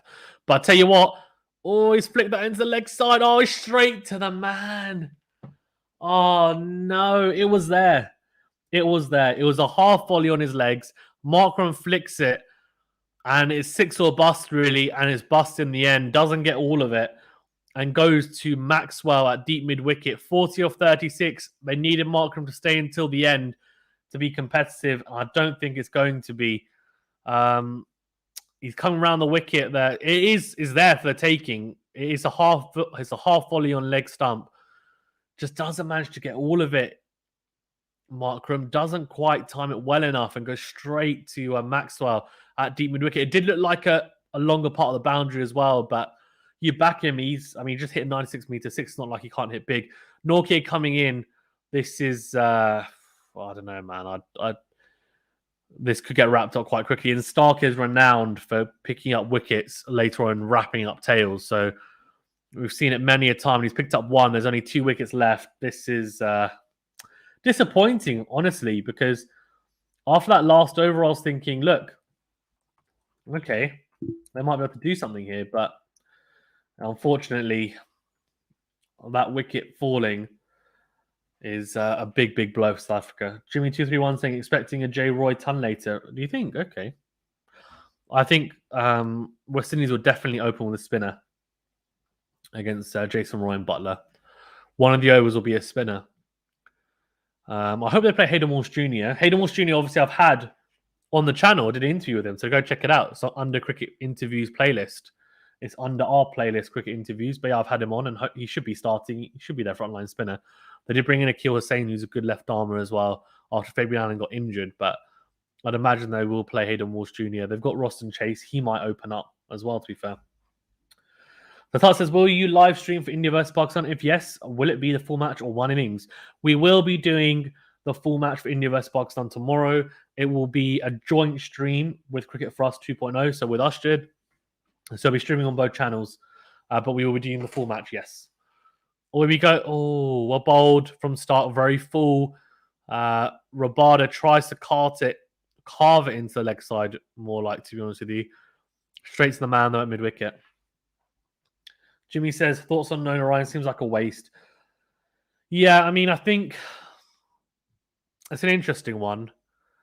I think Narayan doesn't help their batting because their batting's so good. I wouldn't have him in the top 7 or 8 of that lineup. Bowling-wise, though, of course, I think it would be helpful. But if he hasn't passed the fitness test, then he hasn't passed the fitness test. That's the problem, right? And they've got a pretty basic fitness test. I mean, no offense to some of the players, but if you've seen Hetmeyer, Hetmeyer is not in the best of shape. So if Hetmeyer's passed a fitness test, then that's kind of saying that the fitness test is not particularly hard to pass. So Narayan seems like someone who's happy in a kind of where he's at, and I think he can't expect to just get picked based on that. I know cricket is mainly based on performance, and I get that, but there needs to be a basic level of fitness. And clearly he hasn't got that at the moment. What a shot from Rabada, is it? No, it's not. It's not what a shot. It's a false shot, but it goes straight to the man at deep cover. 1 bounce. That will be a run. A much needed run after no run so far in this over. Let's have a look. Fielding runs saved. 1 match, 2 positive, 1 negative. So 1 overall. I like that little that fielding chart. And it says Butler 35 plus. What do you think Butler will score later? Butler will be opening. Will he score runs? He looked very good in the warm-up game against... Who was he against? I can't remember. I can't remember who scored that. It was a very good knock, though. What do we? It was against New Zealand. That's it. Yeah, he looked really good, to be fair. Venue says Aussies looking strong. Yeah, look, their bowling has always been strong. That's not the issue. The issue with Australia has never been the bowling in the last few years, and that's not why people are questioning them. It's the batting. Warner's not in good form. Finch is a very good player. Obviously, Maxwell's a very good player. Smith is a very good player, but he's not really a T20. He's kind of... No, T20 is his weakest format. They don't really have much else. That's the problem. They've got Stoinis, fine, but they don't have a particularly good batting lineup. That's the problem. Fantasy League tournament leaderboard: Shakib Al Hassan top, Hasaranga second, and that's because obviously they played a lot more games. But we do actually have a fantasy league. I should probably put it in the chat and pin it so you guys can join it if you want. But yeah.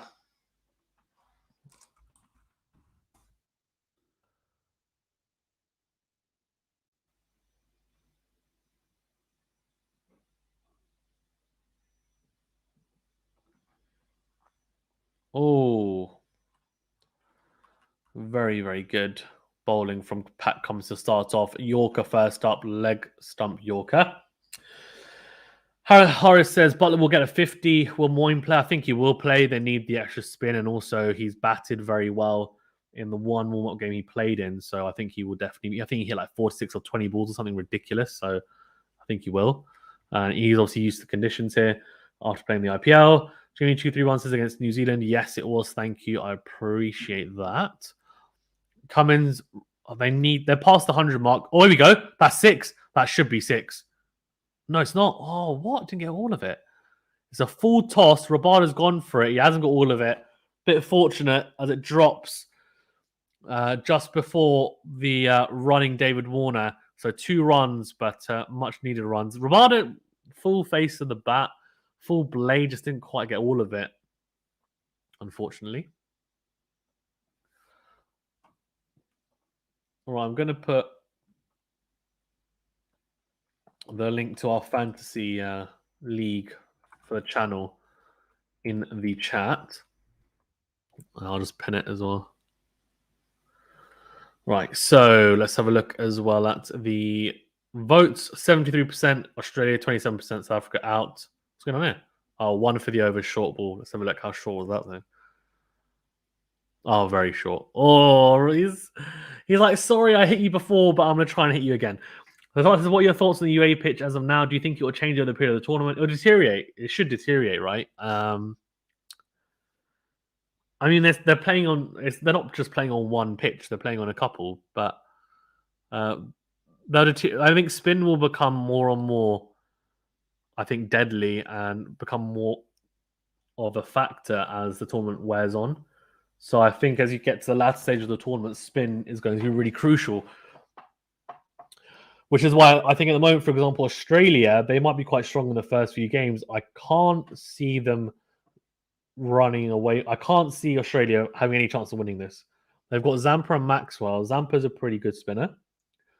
Maxwell is not bad either, but compare that to some of the other teams, and it's kind of like night and day. So I think you've got to look at that and just and then you kind of see the difference between the two, right?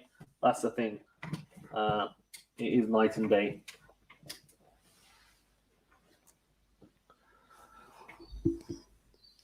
Right, 104 for 8 as well, by the way. So,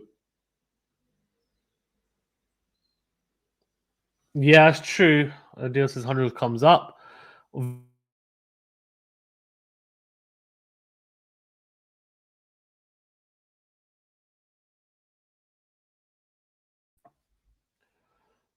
Fair enough. Jimmy says Agar's not bad. Agar's not bad. It's not a bad player, but who does he come in for? Ashton Agar, that's the issue. Does he come in for Cummins? Does he come in for Hazelwood? Does he come in for Starc? Can he drop any of those guys? I don't know. No idea. Adil says India have deadly spin. Ashwin and Varun Chakravarti. They've also got Jadeja. They've got Rahul Chahar as well. So they've got a lot of options, to be fair. As you should.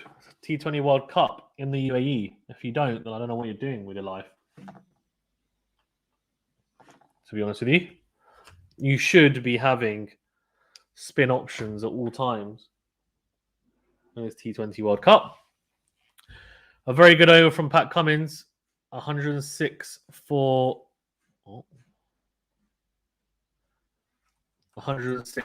8 off the 19 overs. I think South Africa will be very lucky to get to 120, if I'm honest. But we shall see.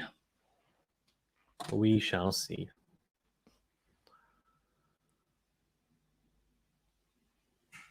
Right, so 106 for 8.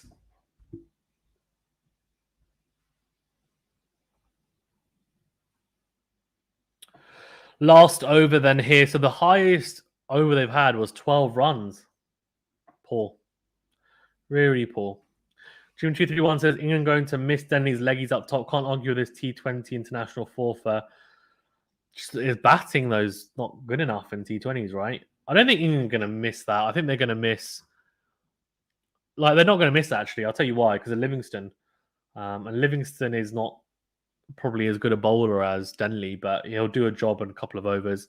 They've got Rashid and they've got Moyne and then Livingston. That's fine. I think 3. I think they might be a little bit short-sighted by not putting Liam Dawson in the squad because left arm spinner for 1, and for 2, if one of the spinners gets injured, well, they're in trouble.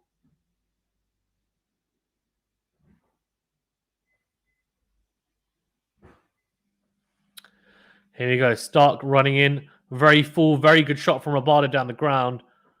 But should only get 2. Yep, only gets 2. Only gets 2. But I mean, spin options are definitely going to be key in the World Cup. There's no doubt about it. Going to be key for sure.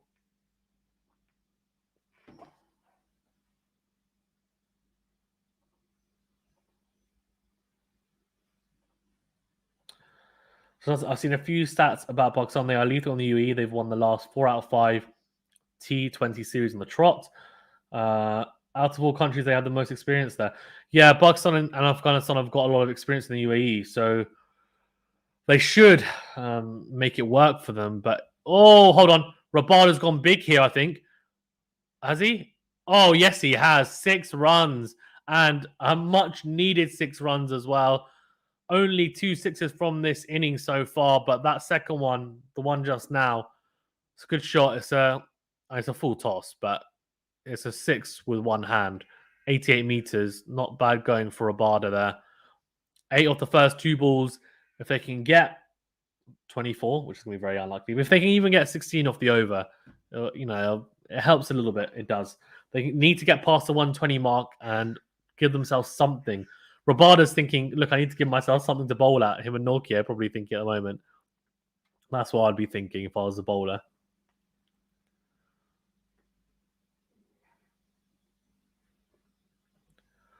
Right, Starc running in. Last 4 balls here. Oh, very well bowled. Wide Yorker. Say wide Yorker. It's a wide leg stump Yorker. 88 miles an hour, leg by though, so much needed run. The only issue with this, right, is that they've got Nortje on strike. Nortje can't really bat too well, so let's find out though. I can see Nortje's stumps going flying everywhere in a second, to be honest with you, but we shall find out. Here we go, Starc. Last 3 balls now of this innings potentially. So we've got no wides and no balls. Oh, bowled. Oh, no. He's gone Yorker again, like honing in on the legs of Nortje. Nortje just the outside edge and flicks it straight to Finch at cover. And Nortje doing a little, he's doing a little flourish and trying to tell himself what he should have done. But, you're at number 9 for a reason, so it's not his fault. Shouldn't really be having to do anything at this stage, to be honest with you. 115 for 9. 2 balls remaining. Can they make that 120? They need 5 runs from the next 2 balls. Shamsi, I don't know what Shamsi's saying to Nortje. He seems like quite a nice guy. Probably just like, oh, I'm sorry, mate. I'm sorry. Dio, I know, buddy. Don't worry. I've got the score up. No need to tell me, buddy. Let's stick to cricket. Stick to cricket. 115 for 9. 2 balls remaining.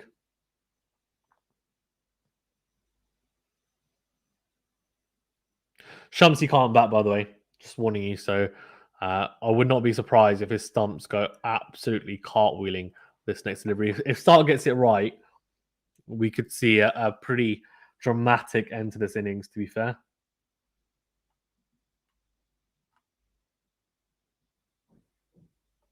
Here we go.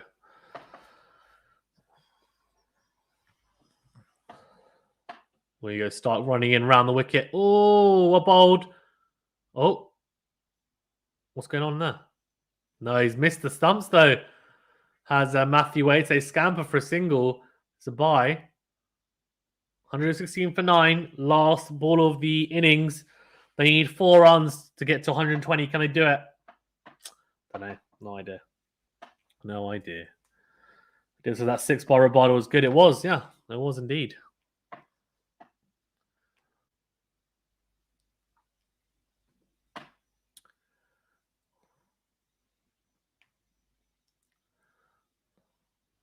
There we go.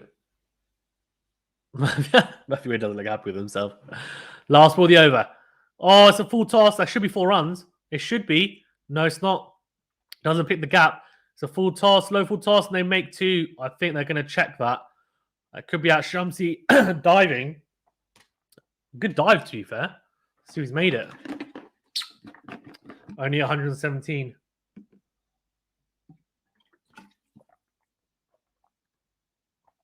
Has he made it? Has he made it? Let's have a look. Yeah, he's made it. He's fine. Really good dive. The dive saved him. Really good dive from Shamsi. It's a full stretch dive. That's how you dive, to be fair. Really good from Shamsi. So that should be an extra run. So we're looking at 118. Are we not? Yeah, we are. 118 for 9. Oh, dear. South Africa. South Africa, South Africa.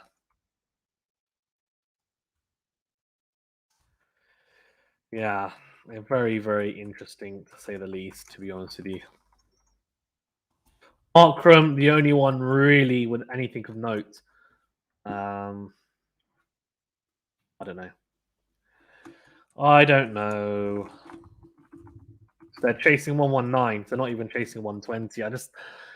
Yeah, this is.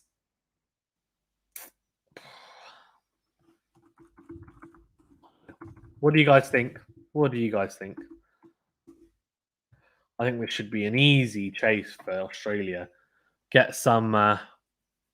Jimmy T21 says Scotland's tournament to lose. Mate, Scotland look great. Anyone interested? I had Mark Watts on. A left-arm spinner for Scotland. He's bowled really well.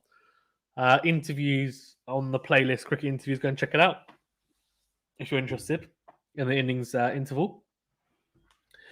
Adil says too short from that magic number. Yeah, indeed.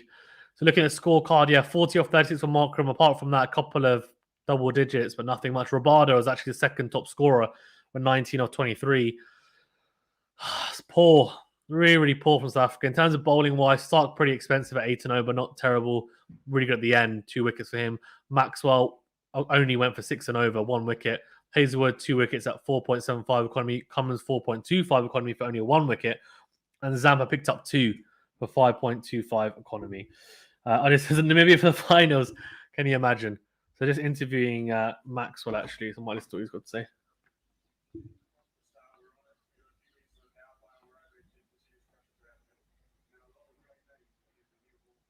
He's just saying that we picked up a few wickets in the...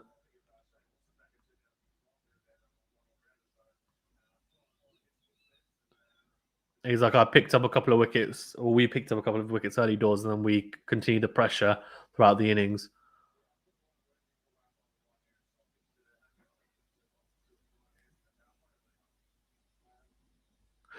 Yeah, I mean, he's obviously worked on how he's...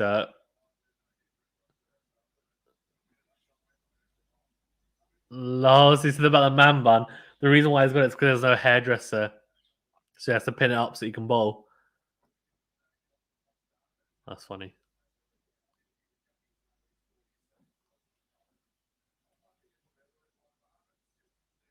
No, it's below par. It's like it's a little bit below par. It's definitely below par.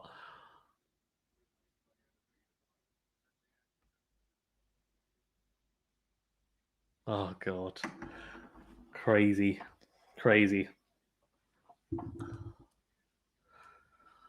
Absolutely crazy. Okay, I'm just gonna have go to the bathroom and all that stuff. So I'll be back in 5.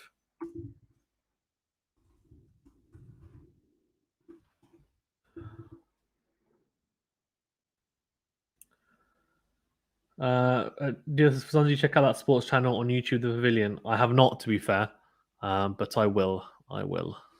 Um, Guys, well, if you haven't already, please do like the video and subscribe. Channel helps out a great deal.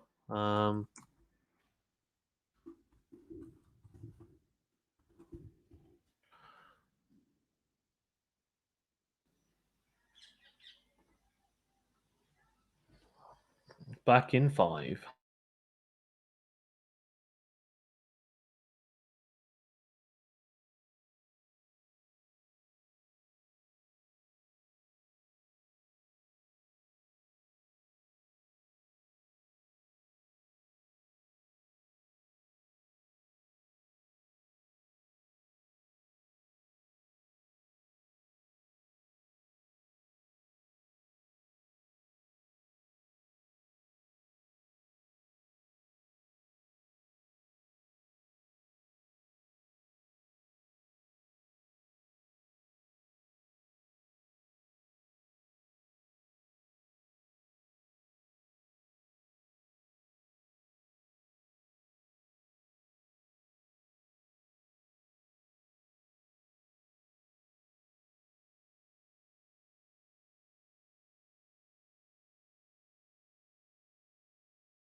Well, perfect timing because we've started.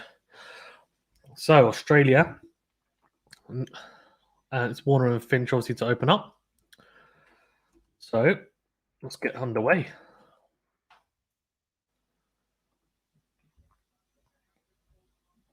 Here you go, Rabada opening up. Ooh, ooh, bit of a risky single, but not in the end. Warner eventually getting off the mark, 1 off 2. Rabada is a very tough customer to start off against. That's for sure. I'll put it as well. I haven't had lunch, so I'm going to be eating.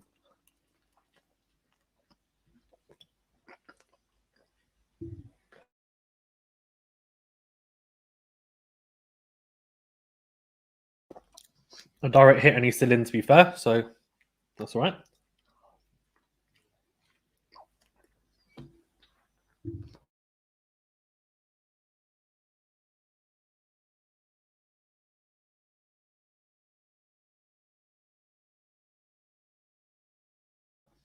Oh, Finch is lucky.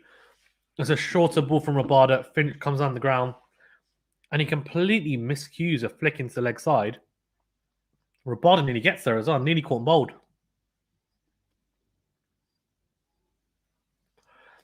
I need early wickets here to South Africa.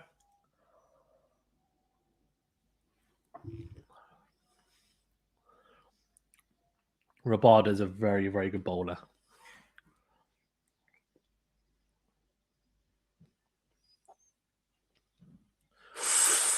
Wow. He's getting carry that I've never seen from anyone else so far in this tournament. Crazy.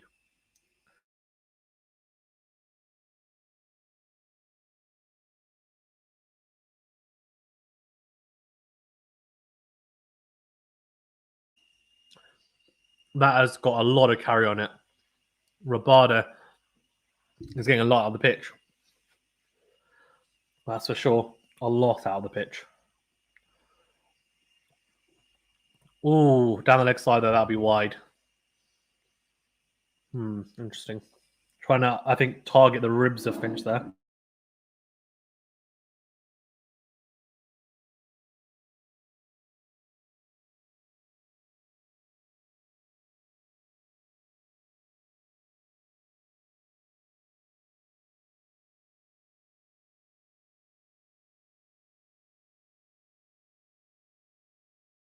He's got a fine leg and third man, as you'd expect. It's a snack time for Zanya. It's not snack, it's lunchtime. 1 o'clock. Here in the UK. Didn't manage to eat during the innings break, had to put it together. Yeah.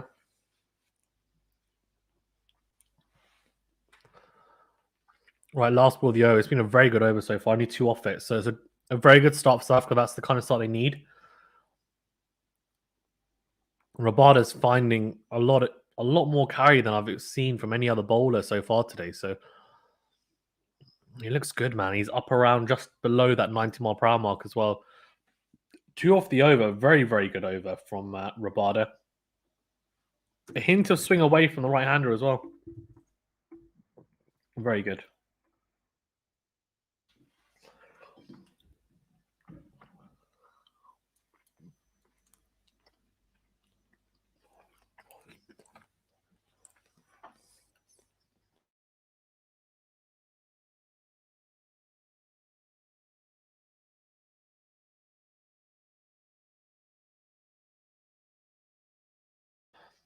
That's true for David Warner. Strong square of the wicket. Rapid scorer versus leg spin. Likes a short ball.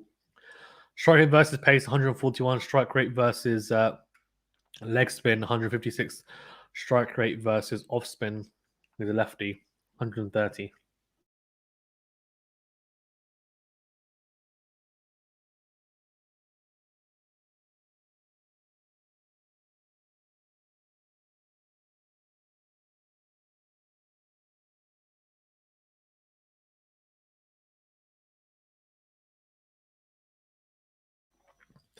Nortje starts off and Warner missing a wide one.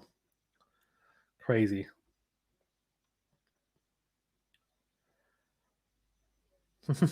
Yeah.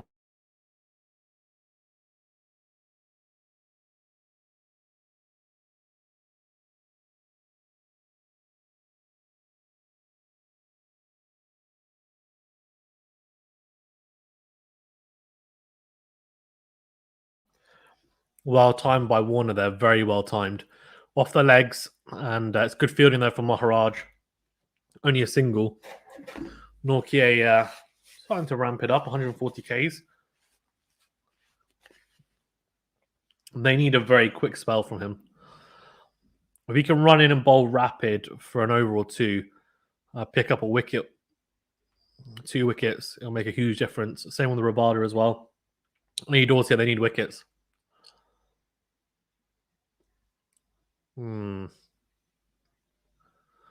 Another single. Was it another single? No, scampered for another one. It's good. But thing is, Finch and Warner really good running between the wickets. Highest percentage of 140 mile per hour plus delivery since 2020. Markwood 86%, Lockie Ferguson 77%, Nortje 71%, Mitch Starc 68%, and Riley Meredith 66%. So interesting. That's in domestic T20, well, or franchise cricket, not T20 internationals. Wide from Nortje, just drifting down leg side. That's a little bit. They can't afford many extras. Well, they have to be redisciplined here today. I can see he's trying to go to the ribs of Warner, try and give him no width, but you've got to be disciplined because they don't have much to play with, unfortunately. It's not really the bowler's faults, but, well, it's not the bowler's faults at all, but that's what they've got to deal with. Yeah, that's better, nice and straight at the ribs, but Warner's so good, just drops it into leg side and they run a single. Easy. Adil says, do check the pavilion on a sports. Waka Yunis Misbah. I'll spill the beans on why Misbah left the coaching role with Wahab in panelist right now. I will. 4 for not off 1.4 overs and a pretty tentative start from Australia, but you'd expect it. It's not the easiest track to bat on. They've got a lot. No, they've got a lot of time to get 119. They don't need to be rushing it. To be fair, as long as they don't lose early wickets, there's no real issue. Oh, he's carted that. That's out. Oh, yes, it is. That is a really loose shot from Aaron Finch, and he actually hasn't got off the mark. It's 90 miles per hour from Nortje. Finch, that is really, really poor. I'm pretty sure he's in my fantasy team as well. I can't believe it. He's just slashed at that, trying to basically go over point. And instead of going over point, he's got the outside edge and he's gone straight to third man. And third man gobbles that up. Let's have a look. Yeah, it's poor. Really loose from Aaron Finch. And Rabada's like, thank you very much. I'll take that. Oh, he's really annoyed Finch. And not surprised, to be honest with you. That's a big, big wicket early doors. Aaron Finch gone for a duck. And Australia, well, and a bit of a pickle. We could have a competitive match on our hands here. I'll tell you that. We really could. 4 for 1. And David Warner. And I'm assuming it will be Mitch Marsh will be at the crease. It's all to play for still. That's what I mean, right? It's people not applying themselves and some good bowling, some poor batting and application, and that's it. And Australia, the biggest issue with Australia is not the bowling, it's the batting. It's the quality of batting, not in general, but in T20 cricket. Horace says, did you see David Gower apologise for England cancelling the Pakistan tour? Yes, I did. A lot of ex-England players have apologised really for it, to be fair. We go 4 for 1, last ball of the over. So Mitch Marsh is in. Oh, well bowled Nortje. Really well bowled Nortje.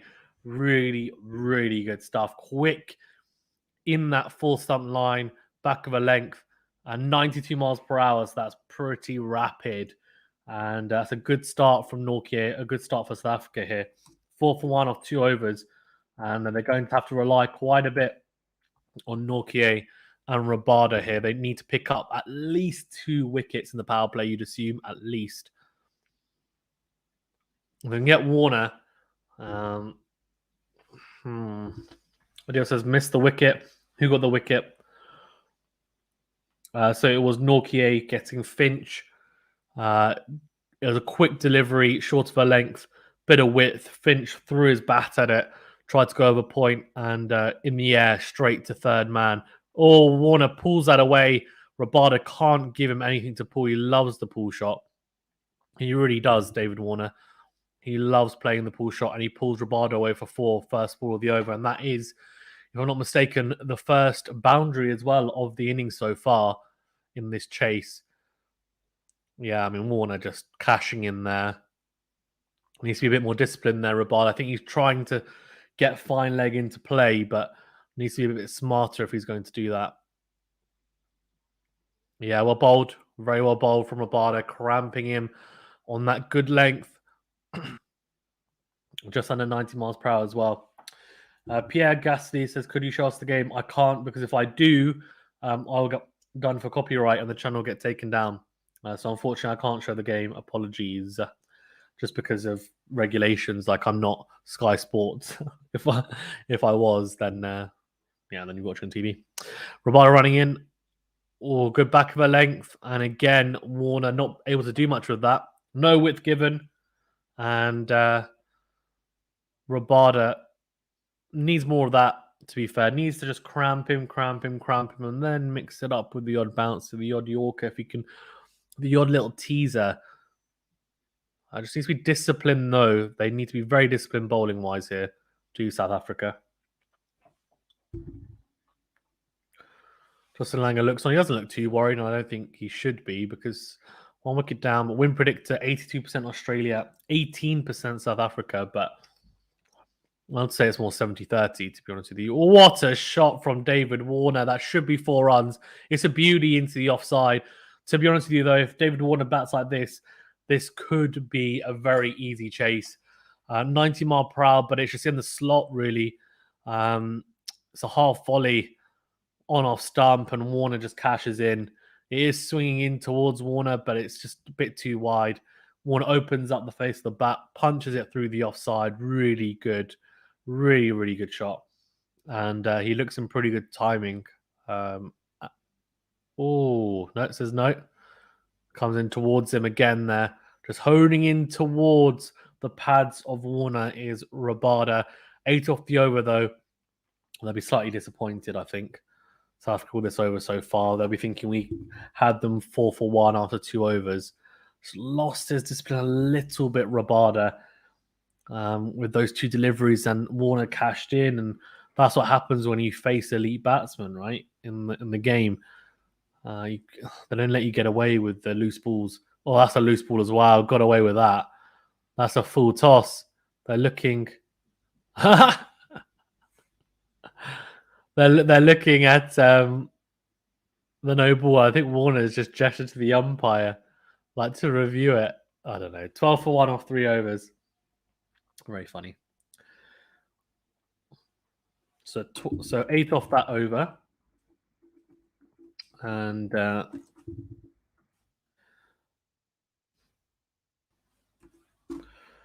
Nortje needs to just carry on where he left off, to be honest with you. Nice and tight. Try and make the batsman feel uncomfortable with his pace, with his areas. He's going to have to. The thing is, right, if Australia bat long enough, they will get this total. It doesn't really, I doubt they're going to be able to restrict them. It's very, very unlikely. They're going to have to bowl them out. So they're going to have to just bowl aggressively and hope for the best. That's a good shot there from Mitch Marsh. It's a really good shot into the leg side. It should be 4 runs. Pretty loose from Nortje. 2 straight, drifting onto the pads. It's 91 miles per hour. And Mitch Marsh says, thank you very much. I will cash in. And just flicks that into leg side for 4 runs. Yeah, easy pickings, unfortunately. 16 for 1.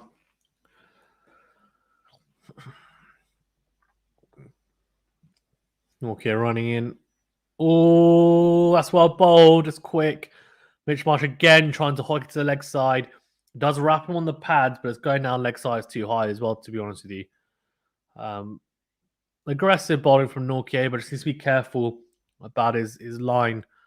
and his length, to be honest with you.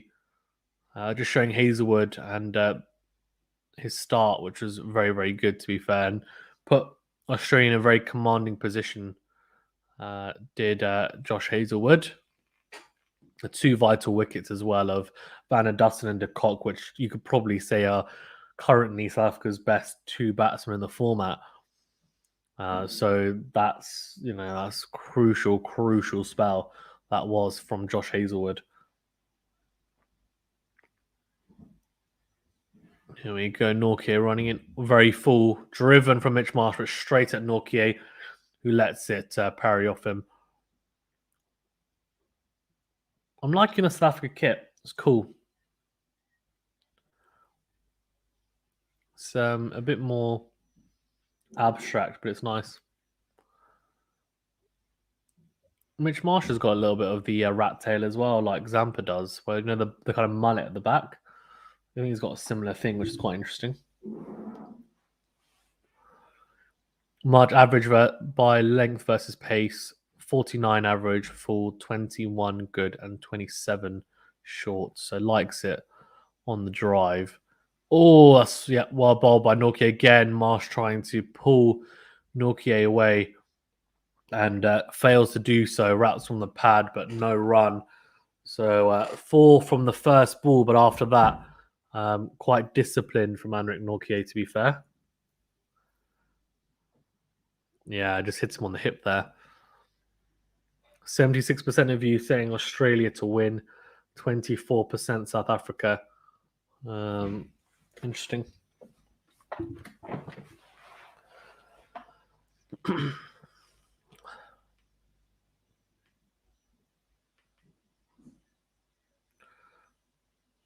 Oh, good areas. Back of a length, just on that 4 stump line, and Mitch Marsh can do nothing with that, really. So it's good over so far, only 4 from it, which is that boundary at the start of the over. But since then, he's been pretty much on the money, Nortje. I'm just listening to whoever clipped Maxwell, Zampa, and Marsh's hair needs to be expelled from the barber school. I'm kind of a similar opinion, but some people like it, to be fair. They like that mullet or the kind of alternative haircuts, which, it's fair enough. Oh, very full from Nortje again. Marsh this time. Oh, good football skills from Nortje. 93 miles per hour, quickest of the lot, 150 Ks, and Marsh can do nothing with it. So only 4 off it. So that's a good over again from South Africa. Nortje being very much on the money. Only going at 4 over Australia here. So yes, they've got a lot of wickets in hand, but South Africa can just continue the pressure. The pressure will release in some way. They'll just be hoping that releases in favour of them, basically. And that the pressure releases with a wicket rather than runs. So that's a record on T20 World Cups. They've won 18 and lost 12. Most runs, 717, AB de Villiers. Most wickets, Dale Steyn with 30. And most sixes, 30. Again, AB de Villiers. That's a record in T20 World Cups. Rabada running it. Oh, that's slashed away from David Warner. That's 4 runs. Rabada is struggling a little bit bowling to the lefty of Warner. He's struggling quite a bit, to be honest with you, with his line. It's too wide. And Warner's just cashed in there. Any type of width, and Warner will cash in. And that's what's happening right now. He's absolutely crashed that backward a point for 4. There's a lot of dot balls. Not many singles or twos, but it's 3 4s in the last 12 balls, and that's given them 12 runs. So, again, Rabada, for the most part, has been very good, but as soon as he just drifts a little bit from that line, Warner's made him pay.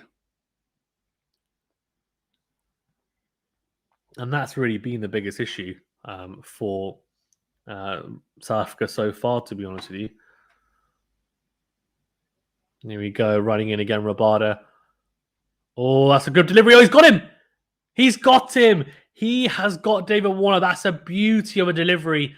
This time it's a lot straighter. It's angling in towards David Warner. Not much width whatsoever. Warner goes to drive it. It's not really there to be driven. It's a decent length.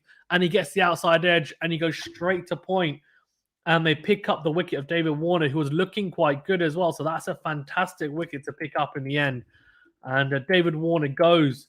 Very good catch from David Miller as well. Rabada screams in joy. And I tell you what, we might have a match on our hands here, people. We might have a match on our hands. Steve Smith to come out. So this will be interesting because Steve Smith, obviously a quality operator, but the T20 format, no doubt his weakest format of the three. Can he stick in? Which, to be fair, this could be perfect for Steve Smith. It's set up quite nicely. There's no pressure on him to score quickly. So he can go at a runner ball and just keep it ticking, to be honest with you. So this could be the perfect platform for him to go at 120 strike rate, which is kind of where he's quite comfortable, to be fair. Yeah, why not?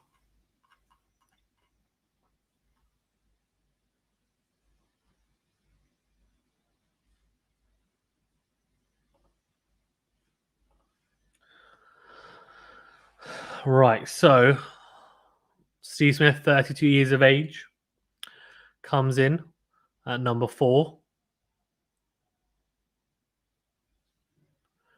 450s in the format, average of 27, strike rate 130. So that's okay.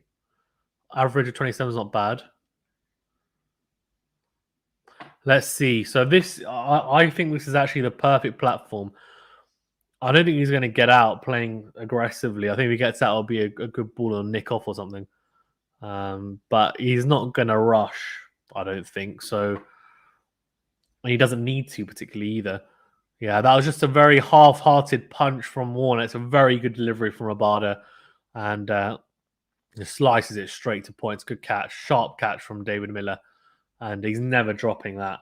Really good bowling from Rabada. After a couple of loose deliveries as well to David Warner. He gets his man. I said he was struggling with the lefty angle, and he was, but he managed to redeem himself in the end. That's a bouncer from Rabada, and that's his one for the over.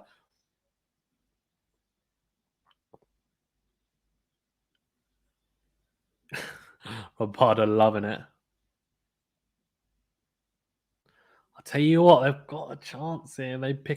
I reckon they pick up another wicket in the next 3 overs, and we're talking. There you go. Look, Australia 80% now, South Africa 20%. That win predictor percentage for South Africa is starting to rise a little bit.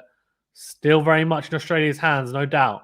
Good pull shot from Smith. He's got to get there. Oh, Pretorius, does he? Oh, no, he doesn't. He hasn't. He's saying 4 runs. Makes a big difference, right? Saving those runs. Mitch Marsh saved one.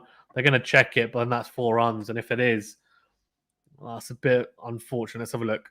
I mistimed his slide. Let's have a look. You can't even see it from that angle. Where's the ball?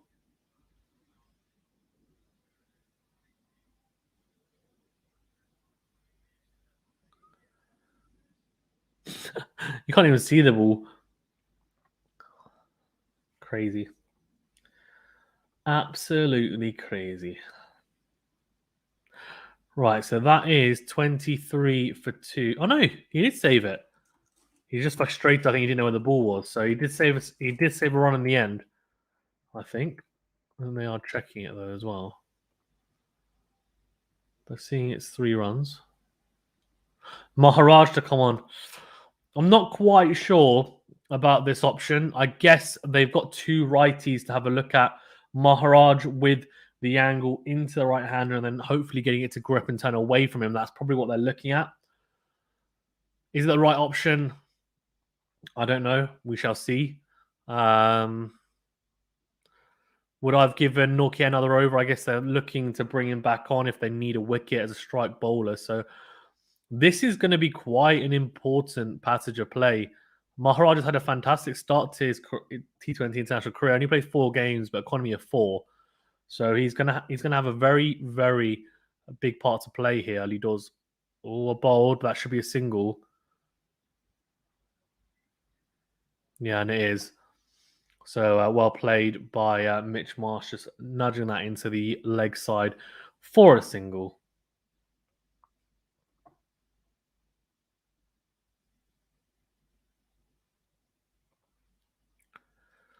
Here we go, Maharaj. Oh, a bowled again. Just needs to straighten out a little bit. He's searching for turn. He's searching for a bit of grip. I can see once he's looking for that leading edge. Is Maharaj is looking for a bit of uncertainty from the batsman. Or bowled again, but this time it's punched through the inner ring. They might pick up. Yeah, only one. Only one in the end. Right, Steve Smith. So 93 off 87 needed. So it's not, it's not much needed at all. The big issue is going to be the wickets. And if South Africa can pick up regular wickets, put pressure on Australia, then, there's a chance. But they need to be very, very much on it. Oh, that's in the air. Oh, he's got away with that, Mitch Marsh. That is a hoik and a half. It's a very strange shot. Harris says not competitive. Maxwell and Smith will guide them home. Interesting that Maxwell obviously hasn't come in yet. And Maxwell will be in next. It depends, though, Harris. That you say Maxwell and Smith, but what if they both get out early? It's possible. They could. And just what time does India-Pakistan start UK time? 3 p.m. tomorrow. Oh, a bowled again. Maharaj is just tucking him up. It's good.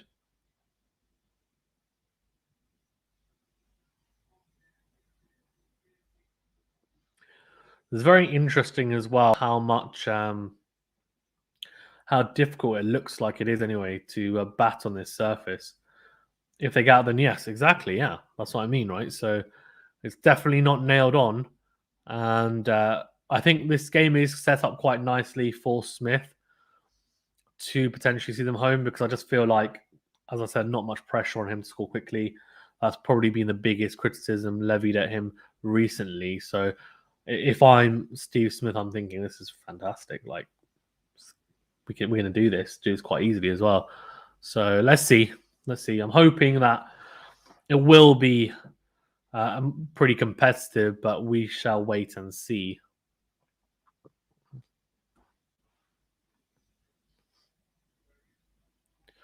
Oh, Shamsi's on number one T20 international ranked bowler, economy of 6.79, strike rate of 19. Let's see, he's against two righties. This will be interesting. It's going to have to be really on it from the start. Good shot from Steve Smith. That might be 4 runs. No, it's not. Good fielding from Maharaj. Very well fielded. It should only be 2. It was a cover drive from Steve Smith. It looked very, very good as well. Very, very good.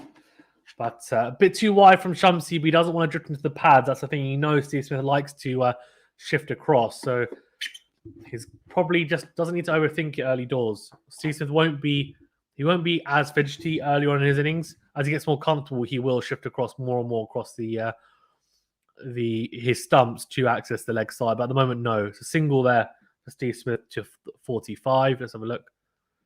Off the back foot, yeah.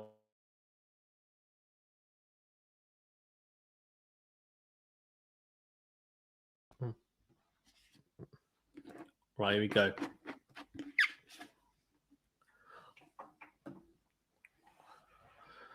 Shamsi is quite an important player, I think, in this South Africa lineup because they need wickets. They really do. Oh, here you go. Reverse sweep from Mitch Marsh. Interesting. Very interesting. Mitch Marsh strike rate versus bowler type is interesting. Versus pace 140, spin only 100. So that's quite interesting. So I wonder if they looked at that. Smith is a very good player of spin, so I think maybe bringing him. They're trying to see if they can get Mitch Marsh. It's a good shot though for Mitch Marsh. Pull shot, bit short from Shamsi, but they've got cover out there. They've got deep mid wicket. So 4 from the over so far. He seems to just be bowling the orthodox leggy, the left-hand leggy so far. Shamsi into the right-hander. See if he brings out his bag of tricks soon as well. Here we go. Oh, a bowled. But well played as well from Mitch Marsh, picking the gap. They're looking for 2. Well, they decide against it. So 5 off the over so far. And 1 ball remaining. So this is pretty much just being them milking Shamsi. Not taking any risks per se. But managing to keep the scoreboard ticking, which South Africa struggled to do at times. Especially against the spinners in the first half of the innings. Oh, it's a risky reverse sweep, but he connected well, though, to be fair. Mitch Marsh got down quickly, but straight to the man at short third man. So that's 5 off the over, 33 for 2 off 7 overs. And I don't know. What are we thinking? Do we think South Africa have a chance? I think is the big question, isn't it?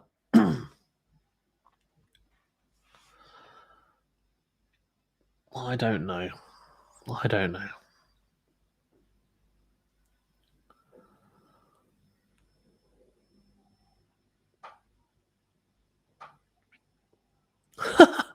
There's people dancing with masks on their forehead. Hilarious. What are they doing? Just take your mask off if you're not going to wear it. Like they're outside, they're not around people, so fine. But then they're actually wearing it as if it's an accessory on their forehead. People are funny. Right, Maharaj to come back on. He went for 5 in his first over as well. It's carted away by Steve Smith into the offside, but straight to the man, the sweeper on the offside. So just a single. They need a bit of momentum, a bit of pressure here, South Africa. They've lost it. There has been a release of pressure. Hart says, what over you on the 7th? I'm in the 7.2 overs gone for me.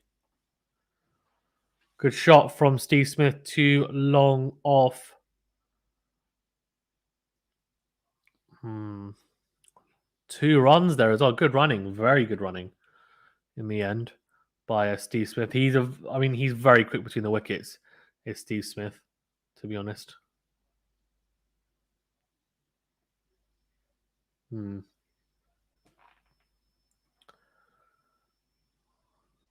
you go. Oh, good shot. But only 1 from it for Mitch Marsh. So 37 for 2. There we go. So 4 off it so far. 3 balls remaining. Well, that's well bowled. But well played as well from Stephen. Using his feet. Something that none of the South African batsmen did to the spinners, to be fair. Not even Maxwell.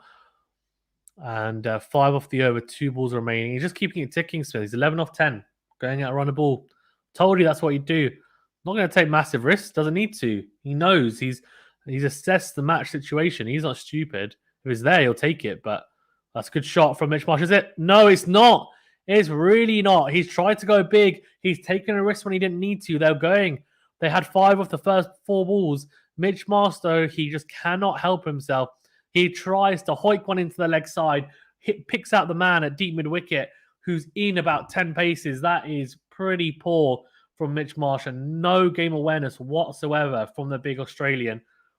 Australia 3 down. And I tell you what, Maxwell's coming in, but this partnership with Steve Smith and Maxwell is going to be crucial. As Harris said earlier, tell you what, though, they're well underway here, South Africa, to definitely making this competitive, that's for sure. 11 off 17 for Mitch Marsh. I think he was getting frustrated, and that showed as he departs after holding out to deep mid-wicket. So, tell you what, could have a game on our hands here. Could have a game on our hands.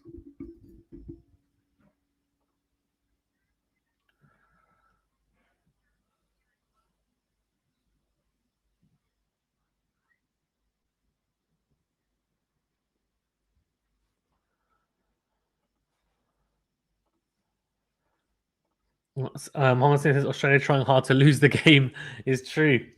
It's true. 77% of you saying Australia to win and 23% of South Africa. Thank you everyone as well for tuning in. Please do remember to like the video if you don't mind, and do subscribe to the channel for more content like this. We will be doing the first innings for England versus Australia. It'll be Venu and Cash probably doing that first innings for the England West Indies match, and tomorrow we will be doing the full match for India versus Pakistan as well. I'm going to say this game will basically depend on three men: Tabrez, Shamsi, Steve Smith, and Maxwell. Yeah, maybe. We shall see. Maharaj is, I think he might have something to say about that as well, to be fair. I think he's been quite tidy, and he can pick up wickets. Oh, well played. Really well played by Maxwell. Just very deliberately edging it, really, to the man at short third man. So that's a good over. It's a very, very good over. 6 off it, but a wicket as well for Maharaj. 39 for 3 off 8 overs.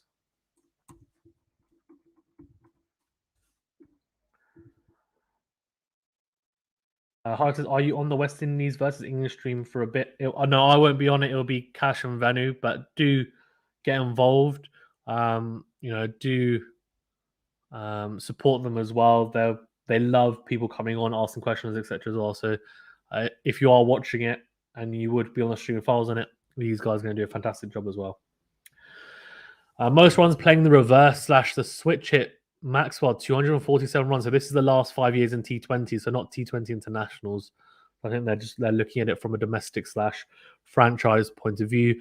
Ben Duckett from England, 181 runs. Colin Munro, 153. Jason Roy, 139. David Warner, 137. So quite interesting, actually, because you would have thought AB de Villiers might be up there. Potentially Joss Butler. Oh, Morgan likes to play that shot as well, the reverse sweep. But it's most runs scored, right? So it's not who's attempted it the most, it's who scored the most runs from it. So you need to be doing well as well. Mama says, will you be watching Pakistan versus India game? I'm thinking of not watching it. I mean, we already know the result. You got to watch it, man. Of course you got to watch. You'll definitely watch it. You say you won't watch it, but you will. Yeah, of course I'll be watching it. I'll be doing a joint live stream with myself and Ashtred. So I'll be streaming on both channels. So, yeah. We will be doing the whole match. And I think we're doing a preview beforehand as well. So do get involved. I think we'll be starting around 2:15 UK time. All right, 40 for 3 here. And Shamsi, Mohammed Hussain says he's crucial. I think he will be. Steve Smith, just punching him down the ground for a single. Easy as you like. He's 12 off 11. Maxwell's 2 off 2. I think with Maxwell, though, is that he will take risks. It doesn't matter about the match situation. That's just the way he plays. There is no way in this world that he's going to go and run a ball. So, he'll either get there quick time for Australia or pretty quickly, or he will he'll get out playing into these shots. So we'll see. Honestly, it's just that Pakistan never wins. There wouldn't be much difference this time either. But we're in the UAE. That's the only thing I would say. So I would say we have more advantage in terms of experience playing on the surfaces. But I agree. I think obviously we're big underdogs going into that, but gotta watch it. Doesn't matter if we know what we think is going to happen. That's the beauty of sport. Sometimes things change. What a shot from Steve Smith! Opens up the face of the bat and just runs it down to third man for 4. I tell you what, Shamsi does not look happy, and I wouldn't be either, because it's 8 off the over so far. Or 7 off the over, sorry, even so far. And we're, there's 2 balls to go still, and Steve Smith is just making it look too easy there. Not really having to play any power shots whatsoever. No big shots. Doesn't need to.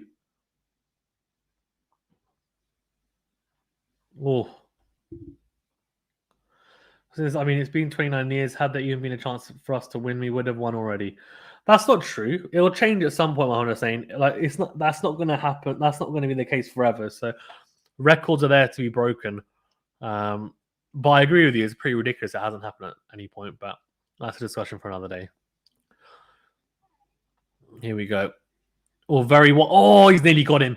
That's well bowled to Bray Shamsi. Really well bowled. Goes wide, and he knows that Steve Smith is going to try and he's going to try and go after him. He opens up the face of the bat, almost inside edges onto his stumps, and Shamsi is looking, thinking, "Oh, you lucky mate, you lucky boy." Well, I don't blame him because he is slightly lucky there. Mohammed Sain says, "I mean, 1992 until now." I know. Dale says, "Motivation with Pakistan. Their tours get cancelled. If Pakistan beat India, the teams will go to play. If Pakistan play there well, it's going to be start. Pakistan going to win. Need to go aggressively." I don't know. What do we think in terms of do we need to chase or do we need to be batting first? No idea, to be honest with you. I have no idea. That was almost a vital wicket there. I thought Steve Smith got away with that. That was a big hike trying to go to the offside. Inside edge, and Shamsi nearly getting him to play on. You can see Angidi's like, "Oh, you lucky man." Set him up nicely for it as well, to be fair. Shamsi just was like, "Okay, come on then. Yeah, you want it? You want it? You want it?" No. Pretorius is on, so replacing Maharaj.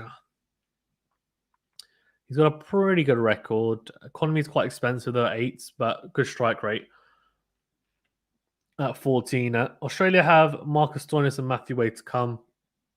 And then they've got Pat Cummins at 8. So the tail, and look, Pat Cummins can bat, but he's at sort of the tail. So they've got 2 more recognisable batsmen. Yeah. Since our chase against India, Bobber was on. I've been very good in chasing in the PSL and also in international. Yeah, but chasing gives you a lot more pressure. It's a lot more pressure, to be fair. Smith scoring areas in T20s in the last 4 years. This is interesting. So down to third man, 19%. He's pretty much everywhere apart from that cover region, actually. There's only 8%. But the mid-off region, he was at 10. He's all kind of double figures everywhere else. So, obviously, he's a quality player and he's very well balanced. I guess the Bucks need to win the toss. Yeah. Well, we'll talk about it tomorrow anyway. We'll see. The win percentage for South Africa has gone up substantially. It was at 12%. It's now at 30%. That's an absolute beauty from Pretorius as well. He's getting a lot of bounce. And the South African bowlers generally have seemed to have got the ball to fly through more than what the Aussie batsman did, and Maxwell just playing at that but missing it. But this time he does punch it into the offside, so a single there. He will get frustrated at Maxwell. If he's not going at more than a runner ball, he will try and play a big shot. It's just a question of whether it comes off or not. Mohammed Hussain says, also, if India starts poorly, which they're probably not under pressure of India, Pakistan, we can restrict them. Yeah, maybe. 49 for 3 off 9.3 overs. South Africa they're not in a bad spot here. They just need to be very, very good. In terms of but very disciplined, I think, is the main word. Well bowled again. Shouldn't be a single there. And there isn't well fielded. Very well fielded. So Pretorius, a very good start here. Only 2 off the first 4 deliveries.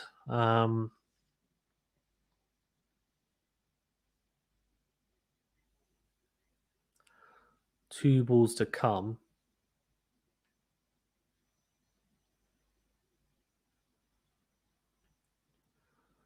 Yeah, Pretorius running in. Oh, that's a good shot. That'll be 4 runs. Is it? No, they've got a long one. So that will only be 1. It's a good shot from Steve Smith down the ground, punching that, but it's only 1. So Pretorius bowling to his field. Good change-ups as well. 71 miles per hour there. So he's utilising his skill set here, Pretorius. So off-cutter.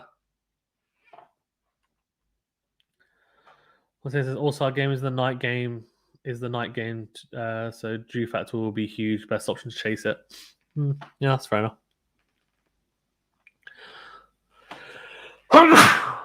Well, flicked by Steve Smith, or is it Maxwell? No, it's Maxwell, sorry, into the leg side for a single, but only 4 off that over, I think, or 5. So I think it was 4, wasn't it? Yeah, 4 off the over. Flipping heck. Very impressive by South Africa, to be honest with you. And they've done a good job here because Australia only going at 5 and over here, and they're 3 wickets down. So they need another wicket. They do. But at the moment, they're not in a terrible position. They are in a position where they can make this competitive now. So let's see A lot of pressure on Australia because they will be expected to win this. And I just wonder, South Africa don't really have much to lose in terms of, I don't think anyone's expecting them to win this. So they can go at it hammer and tongs and be aggressive. And that's what I would be doing if I was South Africa. Just continue being aggressive and, just play to the best of your ability, really. And you have to look for wickets. You cannot look to just restrict them because, yes, pressure will help as well. But your main target should be wickets and setting up wicket taking scenarios, and I think the only way to do that is to be aggressive. We shall see. Guys, well, if you haven't already, please do remember to like the video and subscribe to the channel. Helps us out a great deal. I do appreciate it. Thank you very much for those who have already liked and subscribed. Helps us out a huge deal. I do appreciate it. Thank you very much.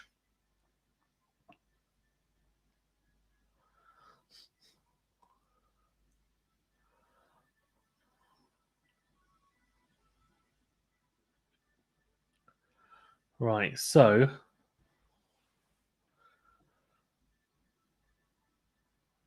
come on, the breaks in between, like at 10 overs, the drinks breaks too long. Shouldn't this game should have this game should have been over by now? It's been 2 hours and 40 minutes. It's the over rates are really slow still. Like T20 games shouldn't be 3 hours, 2.5 hours done. Also, this is the first time in India versus Pakistan games when our batting is actually better than our bowling. Potentially, I'm not quite sold on that, but maybe yeah. Right, enough India Pakistan talk. Let's leave that for tomorrow. Sticking to South Africa, Australia. Magic moments, apparently. What's this? South Africa won by 8 wickets against West Indies, match 1. I'm going to say it's hot and humid. That's why breaks are long. Yeah, but come on. Come on. Come on. Get on with it. Wow, 205 versus 208. Johannesburg. 117 from Chris Gale. Wow. 90, and they still lost. 90 not out by Herschel Gibbs or 55. Wow. 46 not out, 22 by Kemp. Wow. Who's Van der Wath? Never heard of him. I would have seen him, but I don't remember him. I don't see South Africa winning this game because of Honest name. I don't know. We'll see. We'll see.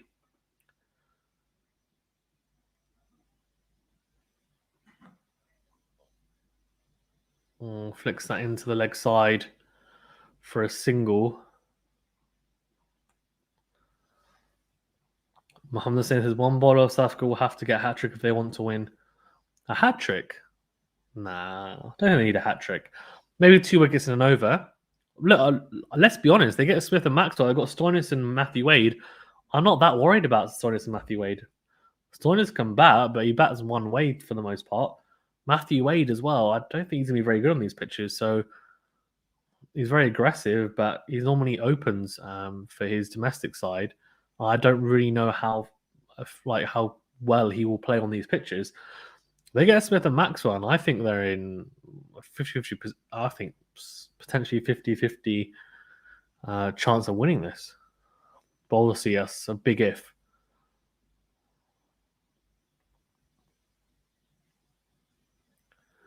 Maharaj, yeah, well bowled again, but it's getting milked a little bit into the leg side. They're looking for 2. What good fielding off his bowling there, Maharaj. Very good fielding off his bowling.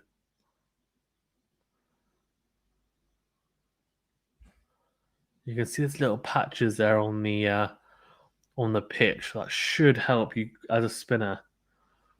Help you grip the ball. They'll have to cut down singles really, yeah. Build up a pressure of dot balls, but at the moment, Steve Smith is the issue, to be honest with you. He's really, really milking everything at the moment. That's the problem. He's just milking absolutely everything.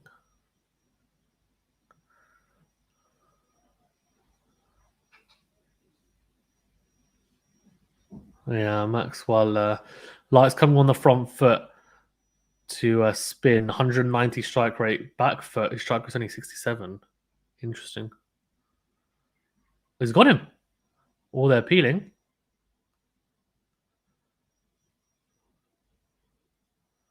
Wait, does he think he's got him? They're looking for the flick behind to the keeper. But they decide against it. So 5 off that over. Or 4 off that over, sorry. So it's good over in the end.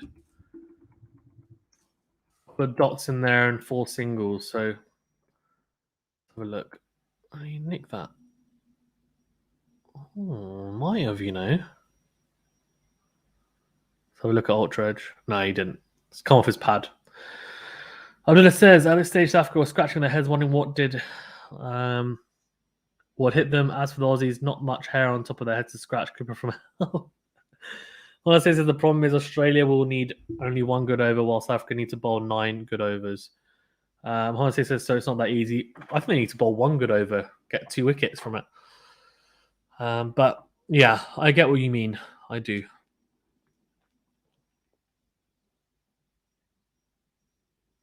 Oh, that's a false shot from Steve. Nearly a caught and bowled opportunity. It's a slower ball from Pretorius. A dot ball to start off as well.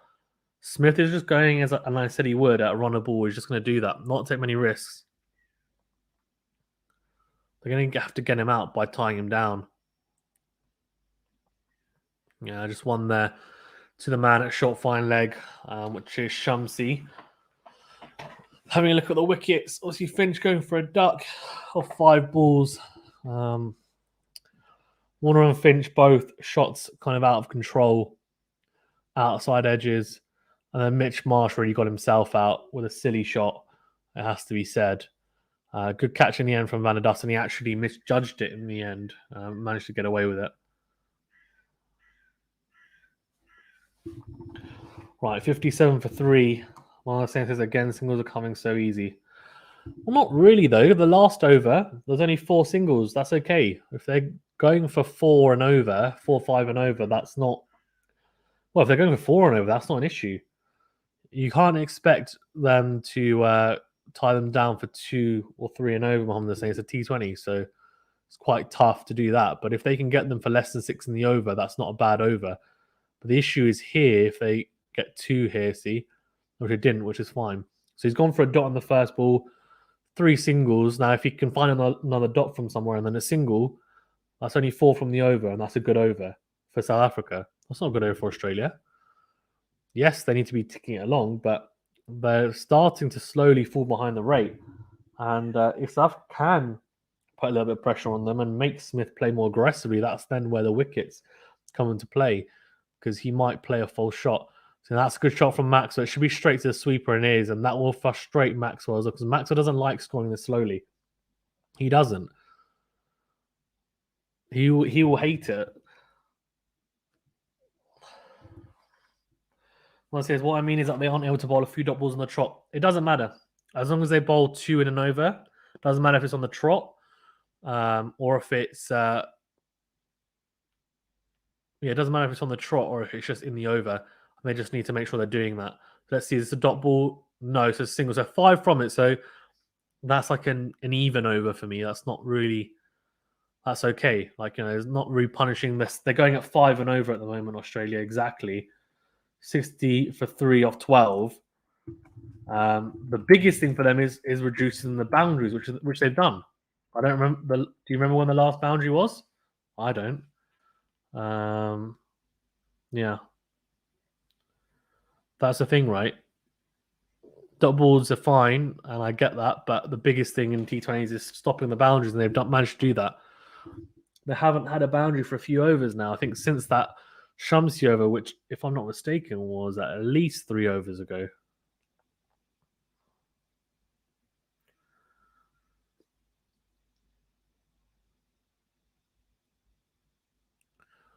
Or a bowled from Maharaj, dot ball to start off.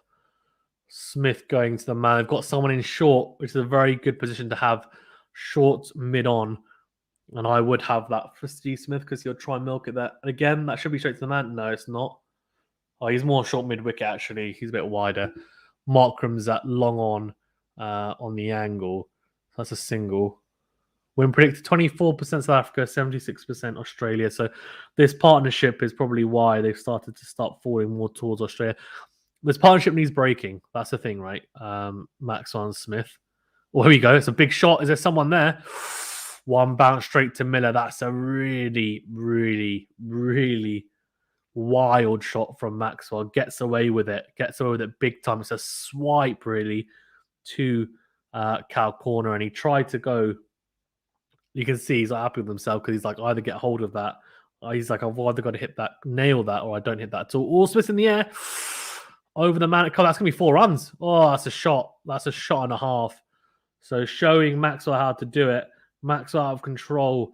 The shot before that one, he was very much in control of that shot. It was in the air, but he knew what he was doing. He picked the gap. Did Steve Smith off the back foot, full flourish of the bat, and finds the gap at cover. Very, very good shot. Into out against the spin.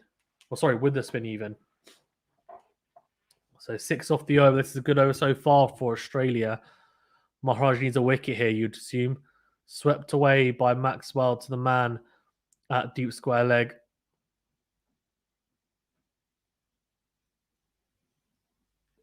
Someone off it. Honestly, says Smith can do some very weird things. He can. He can indeed. He's a very interesting player to watch, to be honest with you, because he just does he does do weird things. So South Africa at this time was 77 for 4. Just saying. Just shows, right? He says not many batsmen will be able to play such shots. Yep, indeed. Agreed. So that's a very, very good over in the end. And they'll be disappointed South Africa with that. It's 8 off it. It's a big over in the end for Australia. And that they now need to try and balance that with the next couple of overs, South Africa, and try and get back those runs that have been lost. I'm just having a look at the phases. South Africa and Australia. So this is the phase, or the last phase. They were 15 for 3, South Africa. Australia 8 for 0, between a 13 to 16 over mark. They're pretty much even throughout the rest.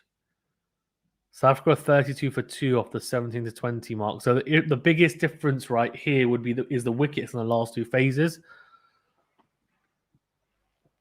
I don't know. They need wickets, basically, is the answer to South Africa's queries about how to win this match. And they need wickets big time. Regular wickets falling, the kind of difference, right? South Africa were going at a similar rate, but the wickets are falling more regularly. That was happening for Australia at the start. And then since that Mitch Marsh dismissal quite a few overs ago now, we're now settled into a little partnership here.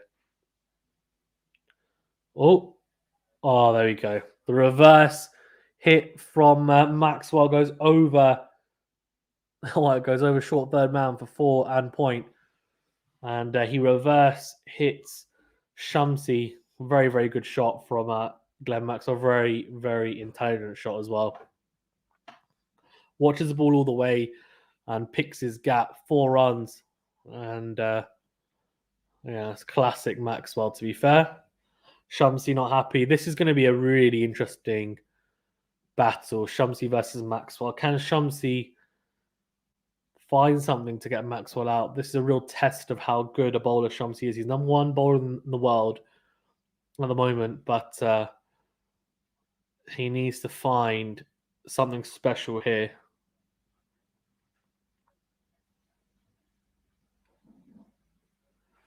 Oh, bowled, but good shot from Maxwell down the ground. He's not happy with it. He wanted to nail it straight for 4.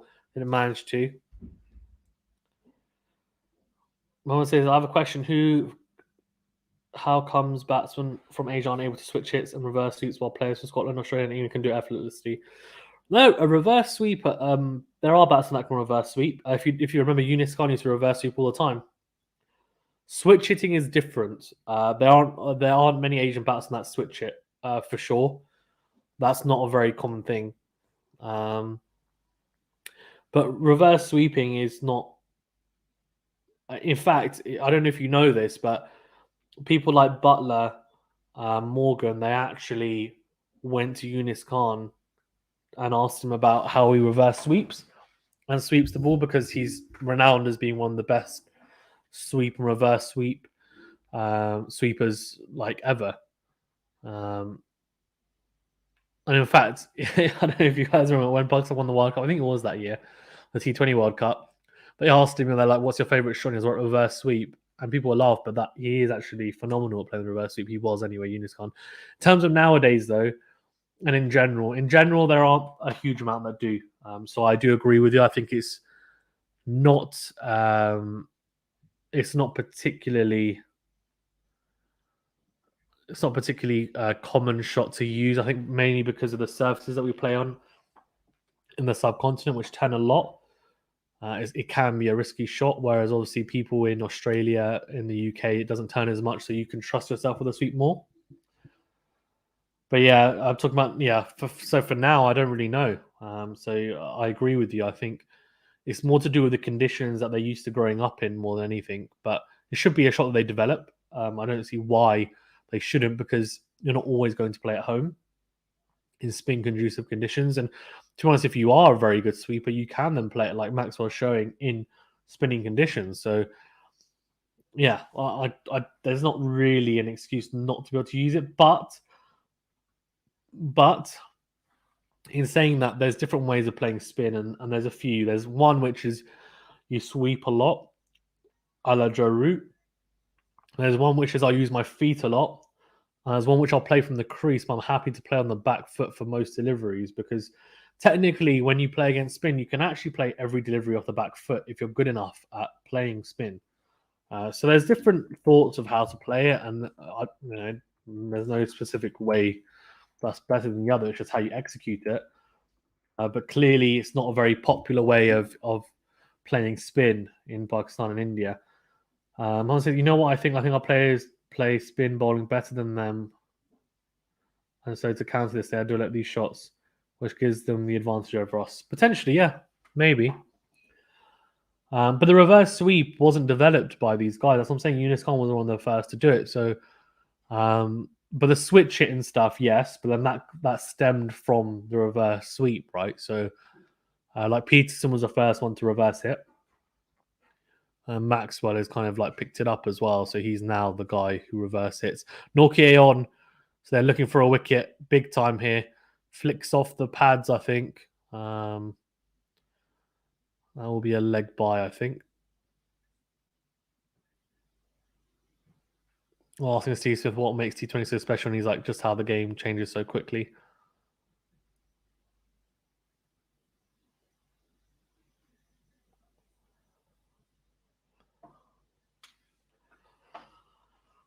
So only 43 from 35 needed, so this could be over relatively quickly. Nortje running in. Shot from Steve Smith, but straight to point. Straight to point.